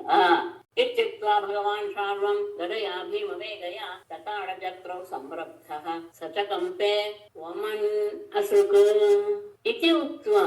ಹೀಗೆ ಇತಿ ಉಕ್ತ್ವಾ ಇತಿ ಉಕ್ತ್ವಾ ಭಗವಾನ್ ಭೀಮವೇಗಯ ಗದಯಾ ಶಾಲ್ವಂ ಜತ್ರೌ ತತಾಡ ಸಂರಬ್ಧಃ ಸಹ ಅಸೃಕ್ ವಮನ್ ಚಕಂಪೆ ಇತಿ ಉಕ್ತ. ಹೀಗೆ ಹೇಳಿ ಭಗವಾನ್ ಪರಮಾತ್ಮನಾದ ಕೃಷ್ಣನು ಭೀಮವೇಗಯ ಅತ್ಯಂತ ಭಯಂಕರವಾದ ವೇಗವುಳ್ಳಂತಹ ಗದೆಯ ತನ್ನ ಗದೆಯಿಂದ ಶಾಲ್ವನನ್ನ ಜತ್ರೌ ಆ ಹೆಗಲಿನ ಸೇರುವಿಕೆಯಲ್ಲ ಅದು ಜತ್ರು, ಆ ಹೆಗಲಿನ ಸಂದಿಗೆ ತತಾಡ ಹೊಡೆದ. ಸಂರಬ್ಧ ಸಹ ಹೆದರಿ ಹೋದಂತಹ ಸಾಲ್ವನು ಅಂದ್ರೆ ಏನ್ ಮಾಡಕ್ಕೆ ಅಂತ ಗೊತ್ತಾಗ್ಲಿಲ್ಲ, ಹೊಡ್ತ ಅವನಿಗೆ ತಲೆ ತಿರುಗೋ ಹಾಗೆ ಮಾಡ್ಬಿಡ್ತು. ಅವನು ಅಸರ್ಕ್ವಮನ್ ರಕ್ತವನ್ನು ಸುರಿಸ್ತಾ ಚಕಂಪೆ ನಡುಗಿ ಹೋದ. ಪೌರುಷವನ್ನು ತೋರಿಸ್ತಾರೆ ಹೊರತು ಒಣ ಮಾತುಗಳನ್ನ ಆಡಲ್ಲ ಅಂತ ಹೇಳಿ ಪರಮಾತ್ಮ ತನ್ನ ಭಯಂಕರವಾದ ಗದೆಯಿಂದ ಶತ್ರುವಾದ ಶಾಲ್ವನ ಹೆಗಲಿನ ಸಂದಿಗೆ ಬಡಿದ. ಶಾಲ್ವ ತಲೆ ತಿರುಗಿ ತತ್ತರಿಸಿ ಹೋದ. ರಕ್ತವನ್ನು ಕಕ್ತಾ ನಡುಗ್ತಾ ಇದ್ದಾನೆ. ಗದಾಯಾಂ ಸನ್ನಿವೃತ್ತಾಯಾಂ ಶಾಲ್ವಸ್ತಂತರಧೀಯತ ತಥೋ ಮುಹೂರ್ತ ಆಗತ್ಯ ಪುರುಷಃ ಶಿರಸಾಚ್ಯುತಂ ದೇವಕ್ಯಾ ಭೇತೋಸ್ಮೇತಿ ನತ್ವಾ ಪ್ರಾಹ ವಚೋರುದನ್. ಈ ಸಂದರ್ಭದಲ್ಲಿ ಏನಾಗೋಯ್ತು, ಗದಾಯಾಂ ಸನ್ನಿವೃತ್ತಾಯಾಂ ಶಾಲ್ವಃ ತು ಅಂತರಧೀಯತ ತತಃ ಮುಹೂರ್ತೆ ಪುರುಷಃ ಆಗತ್ಯ ಅಚ್ಯುತಂ ಶಿರಸಾ ನತ್ವಾ ರುದನ್ ವಚಃ ಪ್ರಾಹ ದೇವಕ್ಯಾ ಪ್ರಹಿತಃ ಅಸ್ಮಿ ಇತಿ. ಗದಾಯಾಂ ಸನ್ನಿವೃತ್ತಾಯಾಂ ಗದೆಯು ಅಂದ್ರೆ ಅವನನ್ನ ಹೊಡೆದು ಆ ಗದೆ ಮತ್ತೆ ಹಿಂದೆ ಬಂದು ಪರಮಾತ್ಮನನ್ನ ಸೇರಿಕೊಳ್ತು. ಆಗ ಶಾಲ್ವಃ ತು ಅಂತರಧೀಯತ, ಶಾಲ್ವ ಅಲ್ಲಿಂದ ಮರೆಯಾಗಿ ಬಿಟ್ಟ. ಮಾಯಾವಿ ಬಹಳ ಅವನು ಅಲ್ಲಿಂದ ಮರೆಯಾಗಿ ಬಿಟ್ಟ. ಆಗ ತತಃ ಬಳಿಕ ಮುಹೂರ್ತೆ ಸ್ವಲ್ಪ ಹೊತ್ತಿನ ಮೇಲೆ ಪುರುಷ ಆಗತ್ಯ ಒಬ್ಬ ಅಪರಿಚಿತನಾದ ವ್ಯಕ್ತಿ ಬಂದು ಶಿರಸ ತಲೆಯನ್ನು ಬಗ್ಗಿಸಿ ಅಚ್ಯುತಂ ನತ್ವ ಪರಮಾತ್ಮನಿಗೆ ನಮಸ್ಕಾರ ಮಾಡಿ ರುದನ್ ಅಳುತ್ತಾ ವಚಃ ಪ್ರಾಹ ಈ ಮಾತನ್ನ ಹೇಳಿದ. ದೇವಕ್ಯ ಪ್ರಹಿತಃ ಅಸ್ಮಿ, ನಿನ್ನ ತಾಯಿ ದೇವಕಿ ನನ್ನನ್ನ ಕಳಿಸಿದಾಳೆ ಅಂತ ಆ ಬಂದಂತಹ ವ್ಯಕ್ತಿ ಪರಮಾತ್ಮನ ನಮಸ್ಕಾರ ಮಾಡಿ ಅಳುತ್ತಾ ಹೀಗೆ ಹೇಳ್ತ. ಗದೆ ಮತ್ತೆ ಪರಮಾತ್ಮನ ಹತ್ತಿರ ಬಂದ್ಬಿಡ್ತು. ಆ ಸಂದರ್ಭದಲ್ಲಿ ಶಾಲ್ವ ಮರೆಯಾಗಿ ಬಿಟ್ಟ. ಒಂದು ಸ್ವಲ್ಪ ಹೊತ್ತು ಕಳೀತಾ ಇದ್ದ ಹಾಗೇನೆ ಒಬ್ಬ ಪುರುಷ ಬಂದು ಪರಮಾತ್ಮನನ್ನ ಬಗ್ಗೆ ನಮಸ್ಕಾರ ಮಾಡಿ ಅಳುತ್ತಾ ಈ ಮಾತನ್ನು ಹೇಳ್ತಾನೆ. ದೇವಕಿ ನನ್ನನ್ನ ನನ್ನ ಹತ್ರ ಕಳಿಸಿದ್ದಾಳೆ. ಏನಂತ ಹೇಳ್ಕೊಳ್ತಾಳೆ, ಕೃಷ್ಣ ಕೃಷ್ಣ ಮಹಾಬಾಹು ಪಿತಾತೆ ಪಿತೃವತ್ಸಲ ಬದ್ಧಾಪನೇತ ಶಾಲ್ವೇನ ಸೌನಿಕೇನ ಯಥಾ ಪಶು. ಕೃಷ್ಣ ಕೃಷ್ಣ ಮಹಾಬಾಹೋ ಪಿತೃವತ್ಸಲ ತೇ ಪಿತಾ ಶಾಲ್ವೇನ ಬದ್ಧ್ವಾ ಅಪನೇತಃ ಯಥಾ ಶೌನಿಕೇನ ಪಶು. ಕೃಷ್ಣ ಕೃಷ್ಣ ಮಹಾಬಾಹೋ ಪರಾಕ್ರಮಿಯೇ ಪಿತೃವತ್ಸಲ ತಂದೆಯ ಬಗ್ಗೆ ಅತ್ಯಂತ ವಾತ್ಸಲ್ಯವುಳ್ಳವನೇ. ತೇ ಪಿತಾ ನಿನ್ನ ತಂದೆಯು ಶಾಲ್ವೇನ ಆ ಶಾಲ್ವನಿಂದ ಬದ್ಧ ಕಟ್ಟಿ ಹಾಕಿ ಅಪನೀತಃ ಎಳೆದುಕೊಂಡು ಹೋಗ್ಬಿಟ್ಟಿದ್ದಾನೆ. ನಿನ್ನ ತಂದೆಯನ್ನ ಶಾಲ್ವ ಬಂದು ಕಟ್ಟಿ ಎಳೆದುಕೊಂಡು ಹೋಗ್ಬಿಟ್ಟಿದ್ದಾನೆ. ಹೇಗೆ ಹೇಗೆ ಶೌನಿಕೇನ ಕಟುಕನಿಂದ ಪಶುವನ್ನ ಅವನು ಹೇಗೆ ಎಳೆದುಕೊಂಡು ಹೋಗ್ತಾನೋ ಹಾಗೆ ಕಾಲ ಬಂದು ನಿನ್ನ ತಂದೆಯನ್ನ ಕಟ್ಟಿ ಎಳೆದುಕೊಂಡು ಹೋಗ್ಬಿಟ್ಟಿದ್ದಾನೆ ಅಂತ ಹೇಳ್ಕೊಳ್ತದೆ. ನಿಶಮ್ಯ ವಿಪ್ರಿಯಂ ಕೃಷ್ಣ ಮಾನುಷೀಂ ಪ್ರಕೃತಿಂ ಗತಃ ಮನಸ್ಕೋ ಗೃಣಿ ಸ್ನೇಹಾತ್ ಬಭಾಷೆ ಪ್ರಾಕೃತೋ ಯಥಾ. ವಿಪ್ರಿಯಂ ನಿಶಮ್ಯ ಕೃಷ್ಣ ಮಾನುಷೀಂ ಪ್ರಕೃತಿಂ ಗತಃ ವಿಮನಸ್ಕಃ ಗೃಣಿ ಸ್ನೇಹಾತ್ ಯಥಾ ಪ್ರಾಕೃತಃ ತಥಾ ಬಭಾಷೆ. ವಿಪ್ರಿಯಂ ಅಪ್ರಿಯವಾದ ಈ ಮಾತನ್ನ ನಿಶಮ್ಯ ಕೇಳಿ ಕೃಷ್ಣನು ಮಾನುಷೀಂ ಪ್ರಕೃತಿಂ ಗತಃ ಮನುಷ್ಯರ ಸ್ವಭಾವವನ್ನ ಅನುಸರಿಸಿದವನಾಗಿ ವಿಮನಸ್ಕಃ ಅತ್ಯಂತ ದುಃಖಗೊಂಡ ಮನಸ್ಸುಳ್ಳವನಾಗಿ ಗೃಣೆ ದಯಾಪರನಾಗಿ ಸ್ನೇಹದಿಂದ ಯಥಾ ಪ್ರಾಕೃತಃ ಸಾಮಾನ್ಯ ಜನರು ಹೇಗೋ ಹಾಗೆ ಬಭಾಷೆ ಮಾತನಾಡಿದ. ಈ ದುಃಖದ ವಾರ್ತೆಯನ್ನು ಕೇಳಿ ಕೃಷ್ಣ ಮಾನವರ ಸ್ವಭಾವವನ್ನ ಅನುಸರಿಸ್ತಾ ಸ್ವಲ್ಪ ವಿಭ್ರಾಂತನಾಗಿ ಬಿಟ್ಟ. ಮತ್ತೆ ಪ್ರಾಕೃತರವರು ಹೇಗೆ ತಮ್ಮ ವಿಚಾರ ಮಾಡ್ತಾರೋ ಆ ರೀತಿಯಾಗಿ ಆತ ಮಾತನಾಡೋಕೆ ಶುರು ಮಾಡ್ತಾನೆ.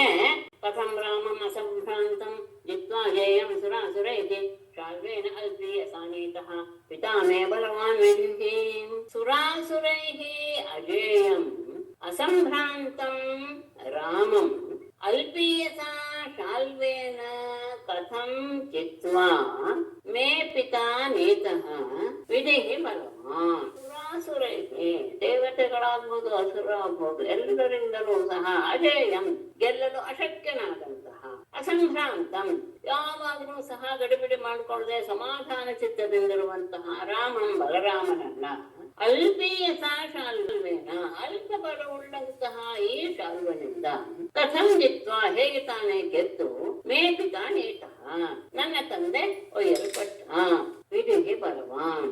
ನೋಡಿದ್ರೆ ದೈವ ತುಂಬಾ ಬಲಶಾಲಿಯಾಗಿದೆ ಅಂತ ಅನ್ಸುತ್ತೆ. ದೇವಾಸುರು ಒಟ್ಟಿಗೆ ಬಂದಿದ್ರು ಸಹ ಬಲರಾಮನನ್ನ ಗೆಲ್ಲಕ್ಕೆ ಸಾಧ್ಯವಿಲ್ಲ. ಅಷ್ಟೇ ನಾವು ಯಾವಾಗ್ಲೂ ಎಚ್ಚರಿಕೆಯಿಂದ ಇರುವಂತಹ ವ್ಯಕ್ತಿ ಅಂಥವನನ್ನ ಅಲ್ಪ ಬಲವುಳ್ಳಂತಹ ಸಾಲ್ವ ಗೆದ್ದು ನಮ್ಮ ತಂದೆಯನ್ನ ಎಳ್ಕೊಂಡು ಹೋಗಿರೋದು ಹೇಗೆ? ಯಾಕೋ ದೈವವೇ ಬಲಶಾಲಿ ಅನ್ನಿಸ್ತಾ ಇದೆ ಅಂತ ಅಂದುಕೊಂಡ. ಇಡೀ ಬ್ರುವಾಣೆ ಗೋವಿಂದೆ ಸೋಭರಾಟ್ ಪ್ರತ್ಯುಪಸ್ಥಿತಃ ವಸುದೇವಂ ಇವಾನೀಯ ಕೃಷ್ಣಂ ಚ ಇರಮುವಾಚ ಸಹ. ಇತಿ ಗೋವಿಂದೆ ಬ್ರುವಾಣೆ ವಸುದೇವಂ ಇವ ಆನೀಯ ಸೋಭರಾಟ್ ಪ್ರತ್ಯುಪಸ್ಥಿತಃ ಸಹ ಕೃಷ್ಣಂ ಚ ಇದಂ ಉಚ. ಇತಿ ಗೋವಿಂದೇ ಬ್ರುವಾಣೆ. ಹೀಗೆ ಪರಮಾತ್ಮ ಹೇಳ್ತಾ ಇರುವಾಗ ವಸುದೇವಮಿವ ಆನೀಯ ವಸುದೇವನ ಹಾಗೆ ಇರುವಂತಹ ಒಬ್ಬ ವ್ಯಕ್ತಿಯನ್ನು ತಡೆದುಕೊಂಡು ಬಂದು ಸೌಭರಾಟ ಸಾಲ್ವರಾಜನು ಪ್ರತ್ಯುಪಸ್ಥಿತ ಎದುರಿಗೆ ಪ್ರತ್ಯಕ್ಷನಾದ. ಅಷ್ಟೇ ಎಲ್ಲ ಸಹ ಅವನು ಕೃಷ್ಣನನ್ನು ಕುರಿತು ಇದಂ ಉವಾಚ ಮುಂದೆ ಆಡುವ ಮಾತನ್ನು ಆಡ್ತೇನೆ. ಹೀಗೆ ಕೃಷ್ಣನೇ ಪರಮಾತ್ಮ. ಮೇಡಮ್ ಇಲ್ಲಿ ಕೃಷ್ಣನೇ ಪರಮಾತ್ಮ ಅಲ್ವಾ? ಅವನು ವಿಧಿ ಬಲಿಷ್ಠವಾಗಿದೆ, ದೈವ ಬಲಿಷ್ಠವಾಗಿದೆ ಅಂತಂದ್ರೆ ಅದೇ ವಿಷಯದಲ್ಲಿ 2-3 ವಿಷಯ ಇದೆ ಅಧ್ಯಾಯದಲ್ಲಿ. ಅದ್ರ ಬಗ್ಗೆ ಆಮೇಲೆ ವಿಚಾರ ಮಾಡೋಣ. ಸದ್ಯಕ್ಕೆ ಈಗ ಹೇಗಿದೆಯೋ ಅಂದ್ರೆ ಅಲ್ಲಿರುವಂತಹ ಪದಗಳನ್ನ ಹಾಗಾಗಿ ನಾನು ಅರ್ಥ ಹೇಳ್ತಾ ಇದ್ದೇನೆ. ಅಲ್ಲ, ಇದು ಆಗಿರೋದು ಹಾಗೆ ಅನ್ನೋದೇ ರೀತಿಯಲ್ಲಿ ಇದನ್ನು ತಗೊಂಡಿದ್ದಾರೆ. ಆಮೇಲೆ ಅದ್ರ ಬಗ್ಗೆ ವಿವರಣೆಯನ್ನು ತುಂಬಾ ಕೊಟ್ಟಿದ್ದಾರೆ. ಅದನ್ನ ನಾನು ತಿಳಿಸ್ತೀನಿ. ಸದ್ಯಕ್ಕೆ ಹೀಗಾಗಿದ್ದನ್ನ ಮನಸ್ಸಿಗೆ ತಂದುಕೊಡ್ತಾ ಬನ್ನಿ. ಹೀಗೆ ಗೋವಿಂದ ಹೇಳ್ತಾ ಇರುವಾಗ್ಲೇ ವಸುದೇವನ ಹಾಗೆ ಇರುವಂತಹ ಒಬ್ಬ ವ್ಯಕ್ತಿಯನ್ನು ತಡೆದುಕೊಂಡು ಬಂದು ಶಾಲುರಾಜ ಅವನ ಮುಂದೆ ಪ್ರತ್ಯಕ್ಷನಾದ. ಅಷ್ಟೇ ಅಲ್ಲ, ಕೃಷ್ಣನಿಗೆ ಈ ಮಾತು ಹೇಳ್ತಾನೆ.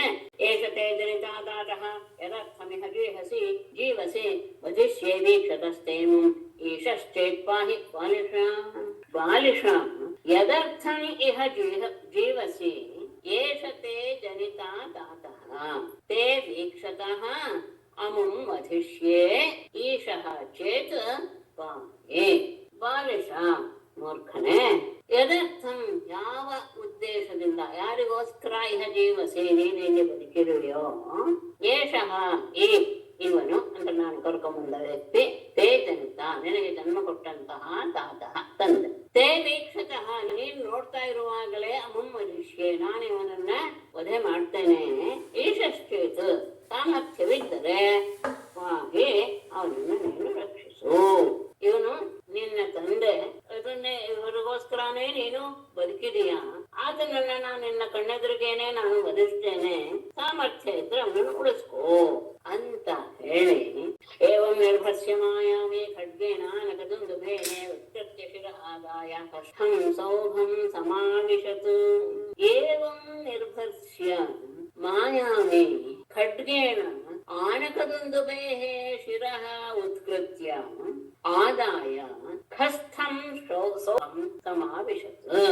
ಏವಂ ನಿರ್ಭಸ್ಯ, ಹೀಗೆ ಅವನನ್ನ ನಿಂದಿಸ್ತಾ, ಮಾಯಾವಿಯಾದ ಶಾಲ್ವನು ಖಡ್ಗೇನ ಖಡ್ಗದಿಂದ ಆಣಕದುಂದುಭೇಃ, ಆಣಕದುಂದುಭೆ ವಸುದೇವನ ಹಾಗೆ ರೂಪವಿರುವಂತಹ ಆ ವ್ಯಕ್ತಿಯ ಶಿರಃ ತಲೆಯನ್ನ ಉತ್ಕೃತ್ಯ ಕತ್ತರಿಸಿ, ಆದಾಯ ಆ ತಲೆಯನ್ನು ತೆಗೆದುಕೊಂಡು ಕಷ್ಟಂ ಆಕಾಶದಲ್ಲಿರುವಂತಹ ಸೌಭಂ ಆ ಸೌಭ ವಿಮಾನವನ್ನ ಸಮಾವೇಶತ್ ಪ್ರವೇಶಿಸಿ ಬಿಟ್ಟು. ಹೀಗೆ ಹೇಳ್ತಾ ಇದ್ದ ಹಾಗೆ ಒಂದು ಮಾಯಾವಿಯಾದವನು ಖಡ್ಗವನ್ನ ತೆಗೆದು ವಸುದೇವನ ಕತ್ತನ್ನು ಕಳೆದು ಆ ಶಿರಸ್ಸನ್ನು ತೆಗೆದುಕೊಂಡು ಗಗನದಲ್ಲಿರುವ ಸೌವಿಮಾನವನ್ನು ಪ್ರವೇಶ ಮಾಡಿಬಿಟ್ಟ.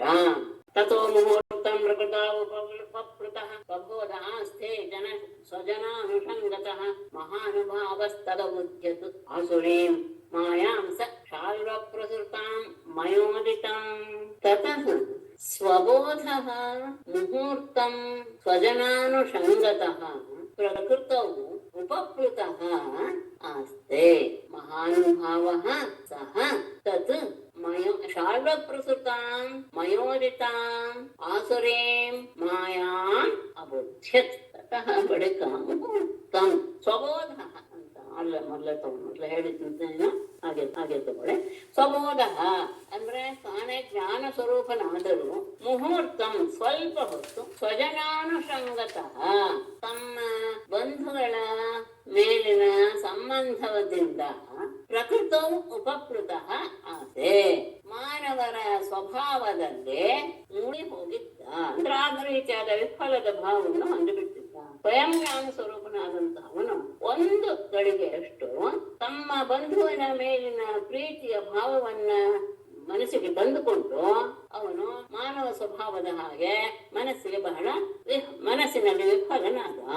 ಮಹಾವಹ ಸಹ ಮಹಾನುಭಾವನಾದ ಅವನು ಅಂದ್ರೆ ಒಂದು ಗಳಿಗೆ ಹೀಗಾಯ್ತು. ಆಮೇಲೆ ಎರಡನೇ ಗಳಿಗೆಯಲ್ಲಿ ತತ್ ಆ ಎಲ್ಲವೂ ಸಹ ಶಾಲ್ವಪ್ರಸೃತಾಂ ಶಾಲ್ವನಿಂದ ಹರಡಿದ ಮಯೋಜಿತಾಂ ಮಯನಿಂದ ಉಪದೇಶಿಸಲ್ಪಟ್ಟಂತಹ ಆಸುರೀಂ ಮಾಯಾಂ ಅಸುರರ ಆ ಮಾಯೆ ಎನ್ನುವುದನ್ನ ಅಬುಧ್ಯತ ತಿಳಿದುಕೊಂಡ.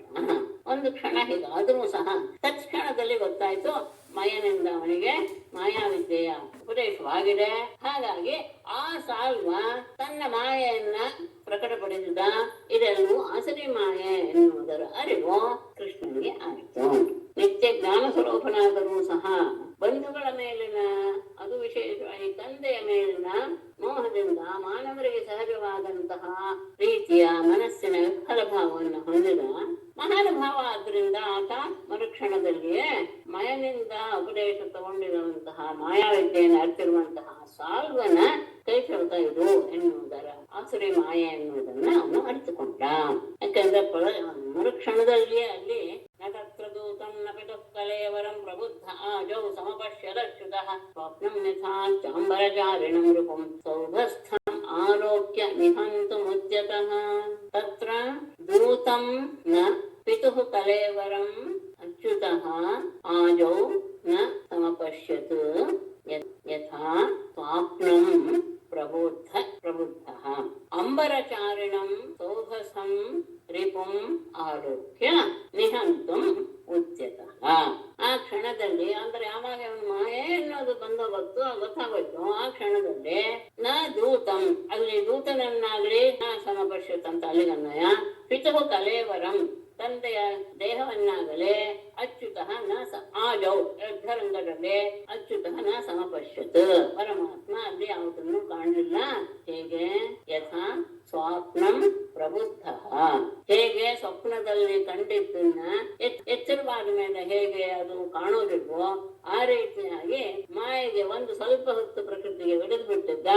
ಎಚ್ಚರಗೊಂಡ ತಕ್ಷಣ ಹೇಗೆ ಯಾವುದೂ ಕಾಣೋದಿಲ್ವೋ ಸ್ವಪ್ನದಲ್ಲಿ ಇದ್ದಿದ್ದು ಎಚ್ಚರಗೊಂಡಾಗ, ಹಾಗೆ ಅವನು ಸಹ ಅಲ್ಲಿ ಯಾವುದನ್ನು ಸಹ ನೋಡ್ಲಿಲ್ಲ. ದೇವಕಿ ಕಳಿಸಿದಂತಹ ದೂತನಾಗಲೇ ತನ್ನ ತಂದೆಯ ಕಳೇಬರವನ್ನ ಯಾವುದನ್ನು ನೋಡ್ಲಿಲ್ಲ. ಅಷ್ಟೇ ಅಲ್ಲ, ಅಂಬರಚಾರಿಣಂ ಆಕಾಶದಲ್ಲಿ ಓಡಾಡ್ತಾ ಇರುವಂತಹ ಸೌಭಸ್ಥಂ, ಆ ಸೌಭಲ್ಮಾನದಲ್ಲಿರುವಂತಹ ರಿಪುಂ ಶತ್ರುವಾದ ಶಾಲ್ವನನ್ನ ಆಲೋಕ್ಯ ನೋಡೇ ನಿಹಂತು ಮುಚ್ಚಿತಃ, ಅವನನ್ನು ಕೊಲ್ಲಲು ಸಿದ್ಧನಾದ. ಅಂದ್ರೆ ಆಸುರಿ ಮಾಯನ ಗೊತ್ತಾದ ತಕ್ಷಣ ಅಲ್ಲೇ ದೇವಕಿ ಕಳಿಸ್ತಾ ಇರ್ಲಿಲ್ಲ, ತಂದೆ ಕಲೆಯವರೆಗೂ ಆರು ಯುದ್ಧರಂಗದಲ್ಲಿ ಕಾಣಲಿಲ್ಲ. ಎಲ್ಲೂ ಸ್ವಪ್ನದ ಹಾಗೆ, ಸ್ವಪ್ನದಲ್ಲಿ ಕಂಡಿದ್ದು ಹೇಗೆ ಎಚ್ಚರವಾದಾಗ ಇರೋದಿಲ್ವೋ ಹಾಗೆ ಆಯ್ತು. ಅಷ್ಟೇ ಅಲ್ಲ, ಸೌಭ ವಿಮಾನದಲ್ಲಿ ಕುಳಿತು ಆಕಾಶದಲ್ಲಿ ಸಂಚಾರ ಮಾಡ್ತಾ ಇರುವಂತಹ ಶಾಲ್ವನನ್ನು ನೋಡಿ ಅವನನ್ನು ಕೊಲ್ಲಬೇಕು ಅಂತ ಸಿದ್ಧನಾದ. ಈಗ ಇಲ್ಲಿ ಒಂದು ಶ್ಲೋಕ ಹೇಳ್ತಾರೆ ವ್ಯಾಸರು. ಇದು ಬಗ್ಗೆ ನಾನು ತುಂಬಾ ಈಗ ಅಲ್ಲ, ತುಂಬಾ ತಿಂಗಳುಗಳಿಂದಲೇ, ಅಂದ್ರೆ ಪ್ರತಿ ಸತಿ ಇದು ಓದಿದಾಗಲೂ ಸ್ವಲ್ಪ ದಿವಸದವರೆಗೂ ಇದ್ರ ಬಗ್ಗೆ ನನಗೆ ಬಹಳವಾಗಿ ವಿಚಾರ ಬರ್ತಾ ಇರುತ್ತೆ. ನೋಡಿ ನಿಮ್ಗಳಿಗೆ ಏನನ್ಸುತ್ತೆ. ಏವಂ ಮದಂದಿರಾಗರ್ಷೇ ಋಷಯಶ್ಚೇತ ನಾನ್ವಿತಾಃ ಯತ್ ಸ್ವವಾಚೋ ವಿರುಧ್ಯೇತ ನೂನಂ ತೇ ನ ಸ್ಮರಂತ್ಯುತ. ವ್ಯಾಸರು ಹೇಳ್ತಾರೆ, ಹೀಗೆ ಅವನು ಕೃಷ್ಣ ನಡ್ಕೊಂಡಲ್ಲ, ಅದರ ಬಗ್ಗೆ ರಾಜರ್ಷೆ ಪರೀಕ್ಷಿತನೇ ಕೇಚ ಕೆಲವರು ಋಷಯ ಋಷಿಮುನಿಗಳು ನಾನ್ವಿತಾಃ ಸಂಬಂಧವಿಲ್ಲದೆ ಇರುವ, ಅಂದ್ರೆ ವಿಚಾರ ಮಾಡದೆ ಏವಂ ವದಂತಿ ಹೀಗೆ ಹೇಳ್ತಾರೆ. ಹೀಗೆ ಹೇಳ್ತಾರೆ ಅಂದ್ರೇನು, ಮೇಲೆ ಹೇಳಿರುವ ವಿಷಯವನ್ನ ಹೇಳ್ತಾರೆ ಅಂತ ಅನ್ಕೊಳ್ಬೇಕು ಅಂತ ನಾನು ಅನ್ಕೊಂಡಿದ್ದೀನಿ. ಇಲ್ಲಿ ಎಲ್ಲೂ ಸಹ ಅದನ್ನ ಸ್ಪಷ್ಟವಾಗಿ ತಿಳಿಸ್ಕೊಟ್ಟಿಲ್ಲ ಇದರಲ್ಲಿ ವ್ಯಾಖ್ಯಾನದಲ್ಲಿ. ಅದೇ ಇದ್ದನ್ನ ನಾನು ನಿಮ್ಗೆ ಓದಿ ಹೇಳ್ತೇನೆ. ಏನು ಹೇಳ್ತಾರೆ ಅಂದ್ರೆ, ಸ್ವವಾಚಃ ವಿರುದ್ಧೇತ ನೂನಂ, ತಮ್ಮದೇ ಮಾತು, ಋಷಿಮುನಿಗಳೇ ಹೇಳಿರುವಂತಹ ಮಾತು ಏನು ಅಂದರೆ, ಅವನು ಎಲ್ಲ ಮಾಯೆಗೂ ಸಹ ಅತೀತ, ಎಲ್ಲೂ ತಿಳಿದವನು ಅಂತ ಇವರೇ ಹೇಳಿರು. ಯಾರು? ಋಷಿಗಳು ಹೇಳಿರು.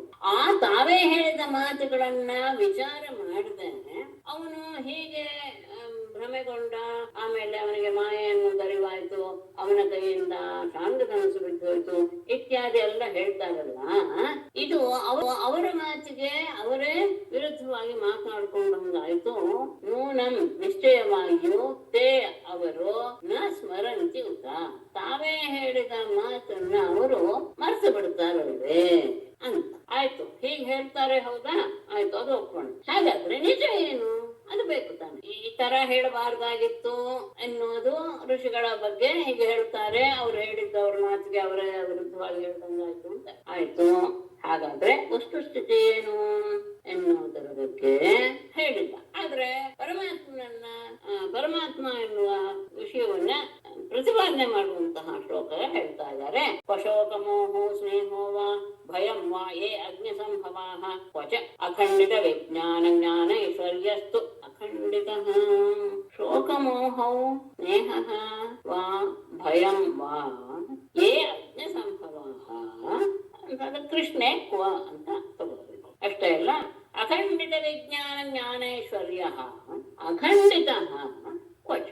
ಶೋಕಮೋಹ, ಶೋಕ ದುಃಖ ಮತ್ತು ಮೋಹಗೊಳ್ಳುವುದು, ತಮ್ಮವರು ಎನ್ನುವ ಮೋಹ. ಸ್ನೇಹ ಅವರ ಮೇಲಿರೋ ಪ್ರೀತಿ, ಅಥವಾ ಭಯಂಬ ಹೆದರಿಕೆ, ಹೀಗಾಗೋಯ್ತಲ್ಲ ತಮ್ಮ ತಂದೆ ಹೋಗ್ಬಿಟ್ನಲ್ಲ ಎನ್ನುವ ಹೆದರಿಕೆ. ಇದೆಲ್ಲವೂ ಸಹ ಯಾವ ಈ ಗುಣಗಳೆಲ್ಲವೂ ಸಹ ಅಗ್ನಿ ಸಂಭವ, ಯಾರು ಮೂಢರಾದವರಿಗೆ ಉಂಟಾಗುವಂತಹ ಈ ಗುಣಗಳಲ್ಲಿ ಅಖಂಡಿತ ವಿಜ್ಞಾನ ಜ್ಞಾನೇಶ್ವರ್ಯ, ಒಮ್ಮೆಯೂ ಸಹ ಜ್ಞಾನ ಅಂದ್ರೆ ಕೇಳಿರುವಂತಹ ವಿಷಯ, ವಿಜ್ಞಾನ ಅಂದ್ರೆ ಆ ಕೇಳಿರುವ ವಿಷಯದ ಅನುಭವ. ಈ ರೀತಿಯ ಜ್ಞಾನ ಮತ್ತು ವಿಜ್ಞಾನಗಳ ಐಶ್ವರ್ಯಗಳಿಗೆ ನೆಲೆಯಾದ ಅಖಂಡಿತ ಯಾವಾಗಲೂ ಒಂದೇ ರೀತಿಯಲ್ಲಿರುವಂತಹ ಕೃಷ್ಣ ಎನ್ನುವೇ.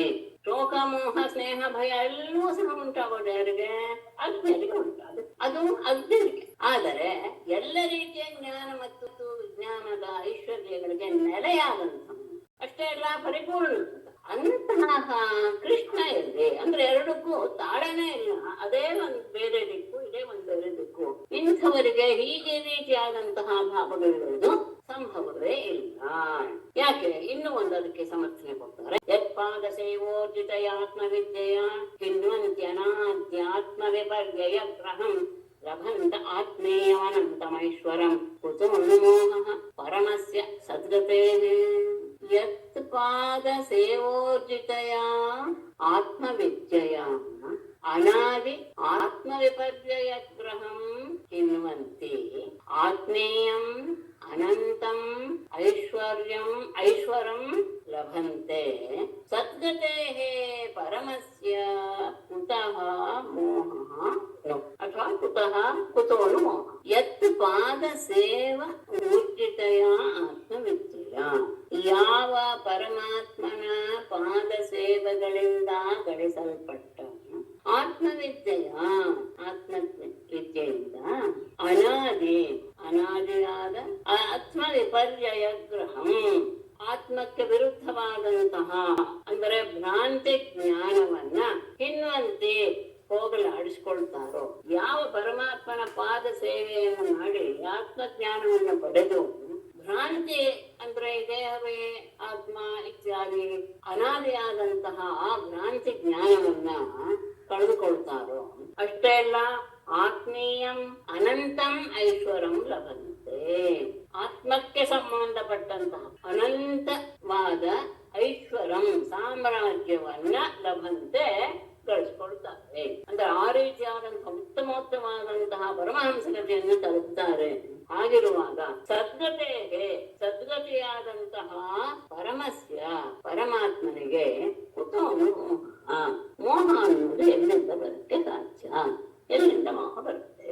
ಯಾರ ಪಾದ ಸೇವೆಯನ್ನ ಮಾಡಿ ಗಳಿಸಿಕೊಂಡಂತಹ ಶ್ರೇಷ್ಠವಾದ ಆತ್ಮವಿದ್ಯೆಯಿಂದ ಯೋಗಿಗಳೆಲ್ಲರೂ ಸಹ ಅನಾದಿಯಾದ ತಮ್ಮ ಅನಾತ್ಮ ಜ್ಞಾನವನ್ನ, ಆತ್ಮದ ವಿಪರ್ಯಯವಾದ ವಿರುದ್ಧವಾದ ಭ್ರಾಂತಿ ಜ್ಞಾನವನ್ನ ಹೋಗಲಾಡಿಸಿಕೊಳ್ತಾರೋ, ಅಷ್ಟೇ ಅಲ್ಲ ಆತ್ಮಕ್ಕೆ ಸಂಬಂಧಪಟ್ಟಂತಹ ಅನಂತವಾದ ಸಾಮ್ರಾಜ್ಯವನ್ನು ಸಹ ಗಳಿಸ್ಕೊಳ್ತಾರೋ, ಅಂತಹ ಸದ್ಗತಿಯಾದ ಆತ್ಮನಿಗೆ ಎಲ್ಲಿಂದ ಮೋಹ ಬರುತ್ತೆ ಸಾಧ್ಯ ಅಂತ ಹೇಳಿ ಇದನ್ನು ಸಮರ್ಥನೆ ಮಾಡಿ ಮುಂದೆ ಹೇಳ್ತಾರೆ. ತಂ ಶಸ್ತ್ರ ಪೂಜೈ ಪ್ರಹರಂತ ಮೋಜಸ ಶಾರ್ವಂ ಶರೈ ಶೌರಿ ಅಮೋಘ ವಿಕ್ರಮ ವಿದ್ವಾಚ್ಛಿನತ್ ವರ್ಮ ಧನುಷಿರೋಮಣಿಂ ಸೌಭಂಚ ಶತ್ರೋ ಗದಯಾ ರುರೋಜಃ. ಓಜಸಾ ಶಸ್ತ್ರಪೂಗೈ ಪ್ರಹರಂತಂ ತಂ ಶಾಲ್ವಂ ಅಮೋಘ ವಿಕ್ರಮ ಶೌರಿ ಶರೈ ವಿದ್ವಾ ಧನು ಶಿರೋಮಣಿಂ ಬೇಕಾದ್ರೆ ತಗೊಳ್ಬಹುದು, ಅಥವಾ ಧನುಷ್ ಶಿರೋಮಣಿಂ ಅಂತ ಒಂದೇ ಪದ ಮಾಡಿದ್ದಾರೆ, ಒಟ್ಟಿಗೆ ತಗೊಳ್ಳೋದು ಹಾಕೊಳ್ಳಿ. ಧನು ಶಿರೋಮಣಿಂ ವರ್ಮ ಅಚ್ಛಿನತ್ ಶತ್ರೋಃ ಸೌಭಂಚ ಗದಯಾ ರುರೋಜಃ. ಓಜಸ ಬಹಳ ಪರಾಕ್ರಮದಿಂದ ಶಸ್ತ್ರಪೂಜೈ ಶಸ್ತ್ರಗಳ ಸಮೂಹಗಳಿಂದ ಪ್ರಹರಂತಂ ಹೊಡೆಯುತ್ತಿರುವಂತಹ ಅನೇಕ ಶಸ್ತ್ರಗಳನ್ನೆಲ್ಲ ಬಳಸಿ ಹೊಡಿತಾ ಇದ್ದಾನೆ ಬಹಳ ಪರಾಕ್ರಮದಿಂದ. ಅಂತಹ ತಂ ಶಾಲ್ವಂ ಆ ಶಾಲ್ವನನ್ನ ಅಮೋಘ ವಿಕ್ರಮ ಅತ್ಯಂತ ವಿಶೇಷವಾದ ಶಕ್ತಿಯನ್ನ ವ್ಯರ್ಥವಾಗದೇ ಇರುವ ಪರಾಕ್ರಮವುಳ್ಳ ಶೌರಿಗೆ ಪರಮಾತ್ಮನು ಶರೈಹಿ ಬಾಣಗಳಿಂದ ವಿದ್ವಾ ಅವನನ್ನ ಹೊಡೆದು ಧನು ಧನಸ್ಸನ್ನು ಶಿರೋಮಣಿಂ ಅವನ ಕಿರೀಟವನ್ನು ವರ್ಮ ಕವಚವನ್ನು ಸಹ ಅಚ್ಚಿನತ್ ಕತ್ತರಿಸಿ ಹಾಕಿದ. ಎಲ್ಲ ಶತ್ರೋ ಸೌಭಂಚ ಶತ್ರುವಾದ ಶಾಲ್ವನ ಸೌಭ ವಿಮಾನವನ್ನು ಸಹ ಗದೆಯ ಗದೆಯಿಂದ ಅದನ್ನು ಸಹ ತುಂಟು ಮಾಡಿದ, ಗದೆಯಿಂದ ಬಡಿದು ಹಾಕಿದ. ಅನೇಕ ರೀತಿಯ ಶಸ್ತ್ರ ರಾಶಿಗಳನ್ನ ಬಹಳ ವೇಗದಿಂದ ಪರಾಕ್ರಮದ ರೀತಿಯಲ್ಲಿ ಪ್ರಯೋಗ ಮಾಡ್ತಾ ಇದ್ದಂತಹ ಸಾಲ್ವನನ್ನ ಅಪ್ರತಿಮ ಶೂರನಾದಂತಹ ಪರಮಾತ್ಮ ಶರಗಳಿಂದ ಅವನನ್ನ ಹೊಡೆದು ಅವನ ಕವಚ, ಅವನ ಧನಸ್ಸು, ಅವನ ಕಿರೀಟ ಎಲ್ಲವನ್ನೂ ಸಹ ತುಂಡು ಮಾಡಿ ಸೌಭ ವಿಮಾನವನ್ನು ಸಹ ಗದೆಯಿಂದ ಬಡಿದು ಹಾಕಿದ. ತತ್ಕೃಷ್ಣ ಹಸ್ತೇರಿತಯಾ ವಿಚೂರ್ಣಿತಂ ಪಪಾತೋ ಯೇ ಗದಯಾ ಸಹಸ್ರಧ ವಿಸೃಜ್ಯ ತದ್ಭೂತಲಂ ಆಶ್ರಿತೋ ಗದಾಂ ಉದ್ಯಮ್ಯ ಶಾಲ್ವಃ ಅಚ್ಯುತಂ ಅಭ್ಯಗಾತ್ ಧೃತಂ. ಕೃಷ್ಣ ಹಸ್ತೇರಿತಯಾ ಗದಯಾ ಸಹಸ್ರದಾಂ ವಿಚೂರ್ಣಿತಂ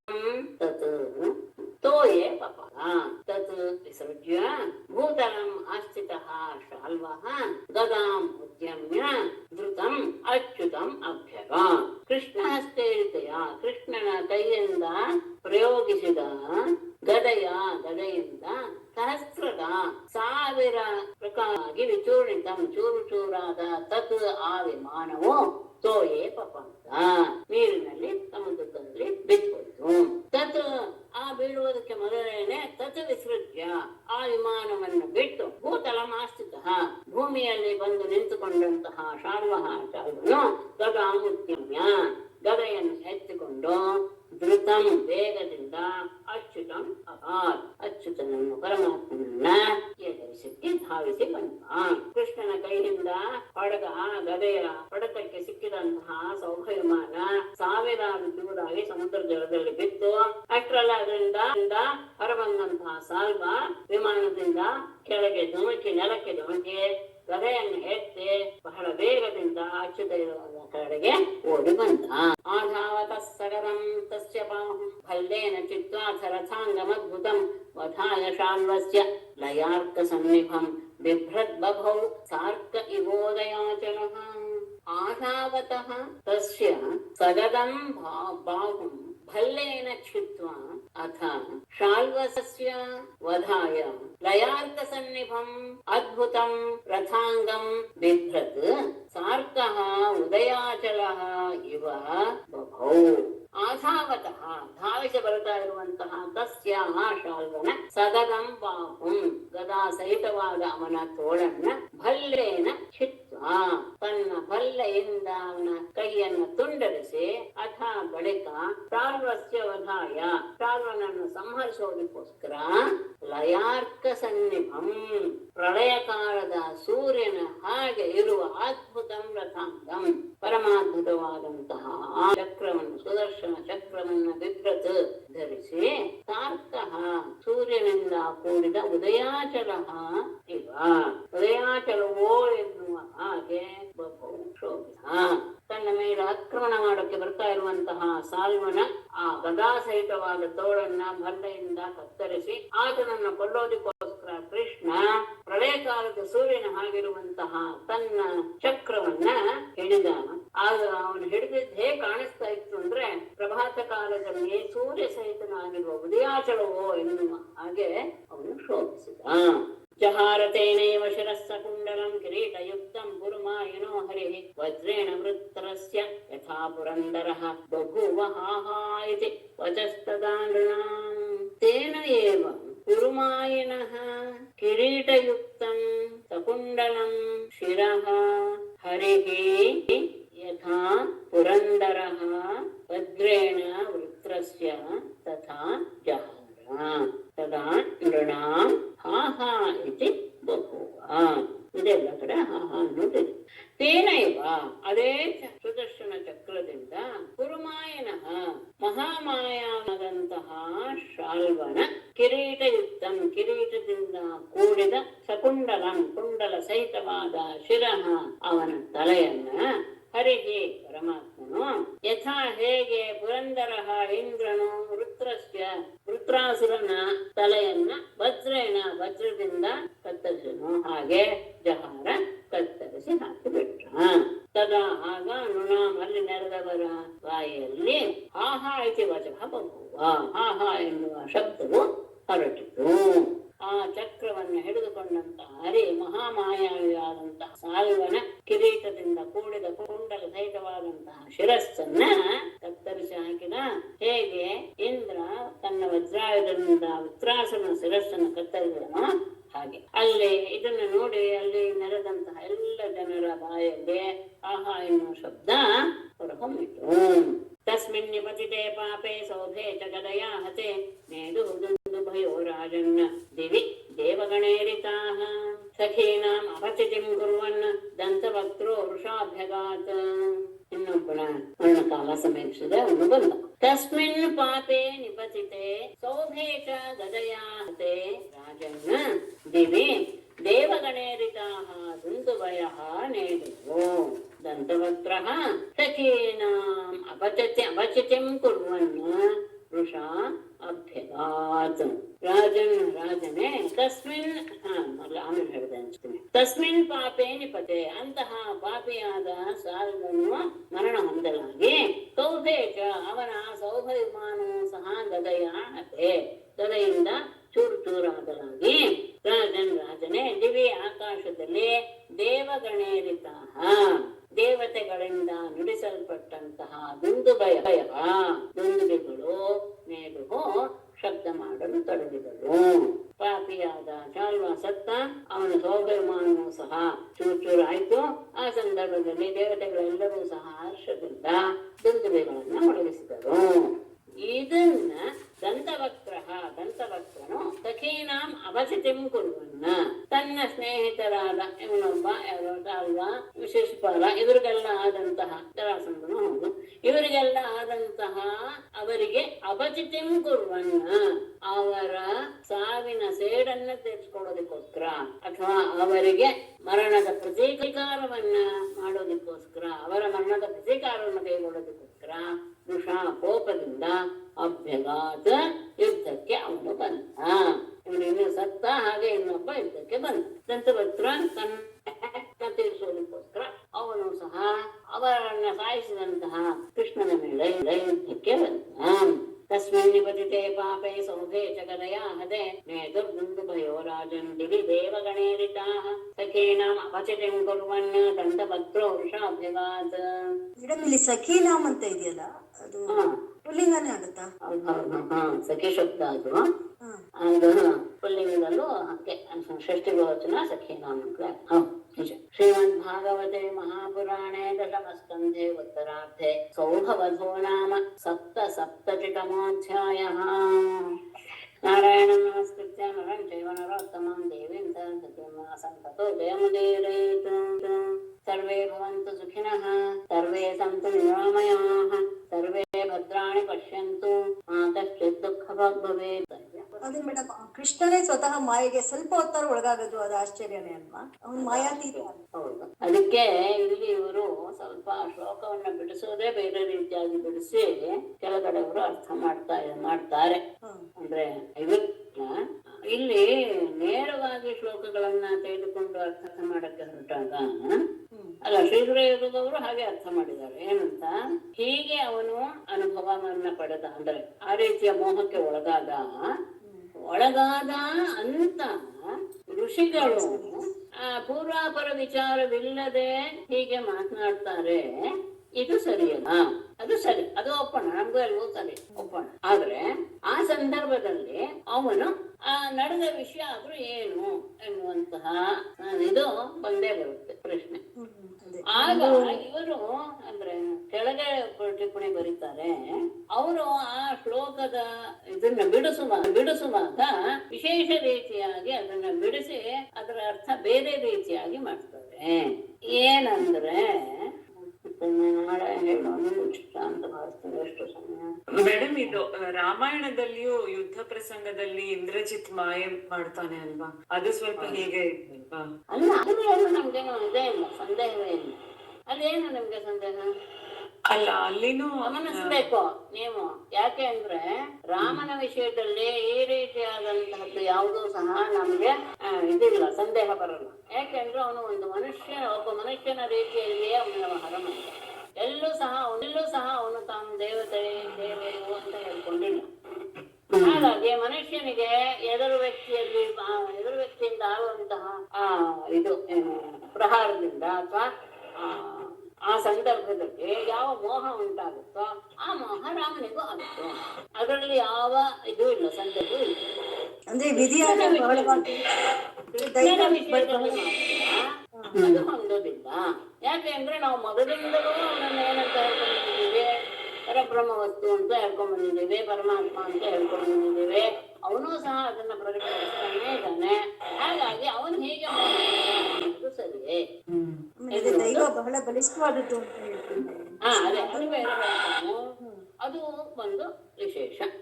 ಹಾಗಾಗಿ ಅದರ ಬಗ್ಗೆ ವಿಚಾರ ಸ್ವಲ್ಪ ಅಂದ್ರೆ ಆ ಶಬ್ದ ಎಲ್ಲ ಬಿಡಿಸಿ ಅರ್ಥ ಹೇಳೋದು ಅದು ದಿನದ ಆರಂಭದಲ್ಲಿ ಬಂದಾಗ ಸ್ವಲ್ಪ ತಲೆಗೆ ಹಿಡಿಯುತ್ತೆ. ಇಷ್ಟೊತ್ತು ನೀವು ಕೇಳಿ ಸುಸ್ತಾಗ್ಬಿಟ್ಟಿರುತ್ತೆ. ಹಾಗಾಗಿ ನಾಳೆ ಅದನ್ನ ತಿಳಿಸ್ತೀನಿ.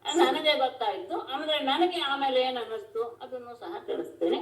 ನೀವು ಸ್ವಲ್ಪ ವಿಚಾರ ಮಾಡಿ ಇದ್ರ ಬಗ್ಗೆ ಹೇಗಿರ್ಬೋದು, ಈಗ ಹಾಗಿದ್ ಹೌದಾ, ಆಗೋ ಸಾಧ್ಯತೆ ಇದೆಯಾ, ಇಲ್ಲ ಸರಿ ಅಲ್ವಾ, ಈ ಎಲ್ಲವನ್ನು ಸಹ ನೀವು ಸಹ ಯೋಚನೆ ಮಾಡಿ ನಿಮ್ಮ ಅಭಿಪ್ರಾಯಗಳನ್ನು ನಾಳೆ ವ್ಯಕ್ತಪಡಿಸಿ. ಮೇಡಮ್, ಸಾಲ್ವಾ ಬೇರೆ ಸಾಲ್ವಾ ಬೇರೆ ಅಲ್ವಾ? ಇಲ್ಲ, ಇಬ್ರು ಒಂದೇ. ಒಂದ್ ಕಡೆ ಸಾಲ್ವಾ, ಒಂದ್ ಕಡೆ ಶಾಲ್ವಾ ಹಾಕ್ತಾರೆ ಅಷ್ಟೇ. ಶಾಲ್ಗಳಿಗೆ ಏನು ಬೇರೆ ಇಲ್ಲ. ಸಾಲ್ವ ಬೇರೆ, ಮಹಾಭಾರತದಲ್ಲಿ ಬರೋ ಸಾಲ್ವ ಬೇರೆ. ಅದೇ ಮಹಾಭಾರತದಲ್ಲಿ ಒಬ್ಬ ಸಾಲ್ವಾ ಬರ್ತಾನಲ್ಲ. ಹೌದೌದು, ಅದೇ ಅಂಬೆ ಅಂಬಿಕೆ. ಅವನ್ ಬೇರೆ ಅಲ್ಲ. ಹೌದೌದು, ಸರಿ ಸರಿ, ಅದೇ ಸ್ವಲ್ಪ ಸಂದೇಹ. ಹೌದು, ಹೆಸರು ಅದೇ ಸಮಾನ. ಮಹಾಭಾರತದಲ್ಲಿ ಸಾಲ್ವಾ ಅಂಬೆ ಇರ್ಬೇಕಾದ್ರೆ ಶಾಲ್ವಾ. ಸರಿ ಸರಿ. ನಾರಾಯಣ ಹೇಳಿದ್ನ? ಇಲ್ಲ ಮೇಡಮ್. ನಮ್ಮ ಮಧ್ಯದಲ್ಲಿ ಅನಿಸ್ಬಿಟ್ಟು ತಪ್ಪಾಯ್ತು. ಹರಿ ಓಂ ಮೇಡಮ್, ನಮಸ್ಕಾರ. ನಮಸ್ತೆ. ಧನ್ಯವಾದಗಳು. ನಮಸ್ತೆ.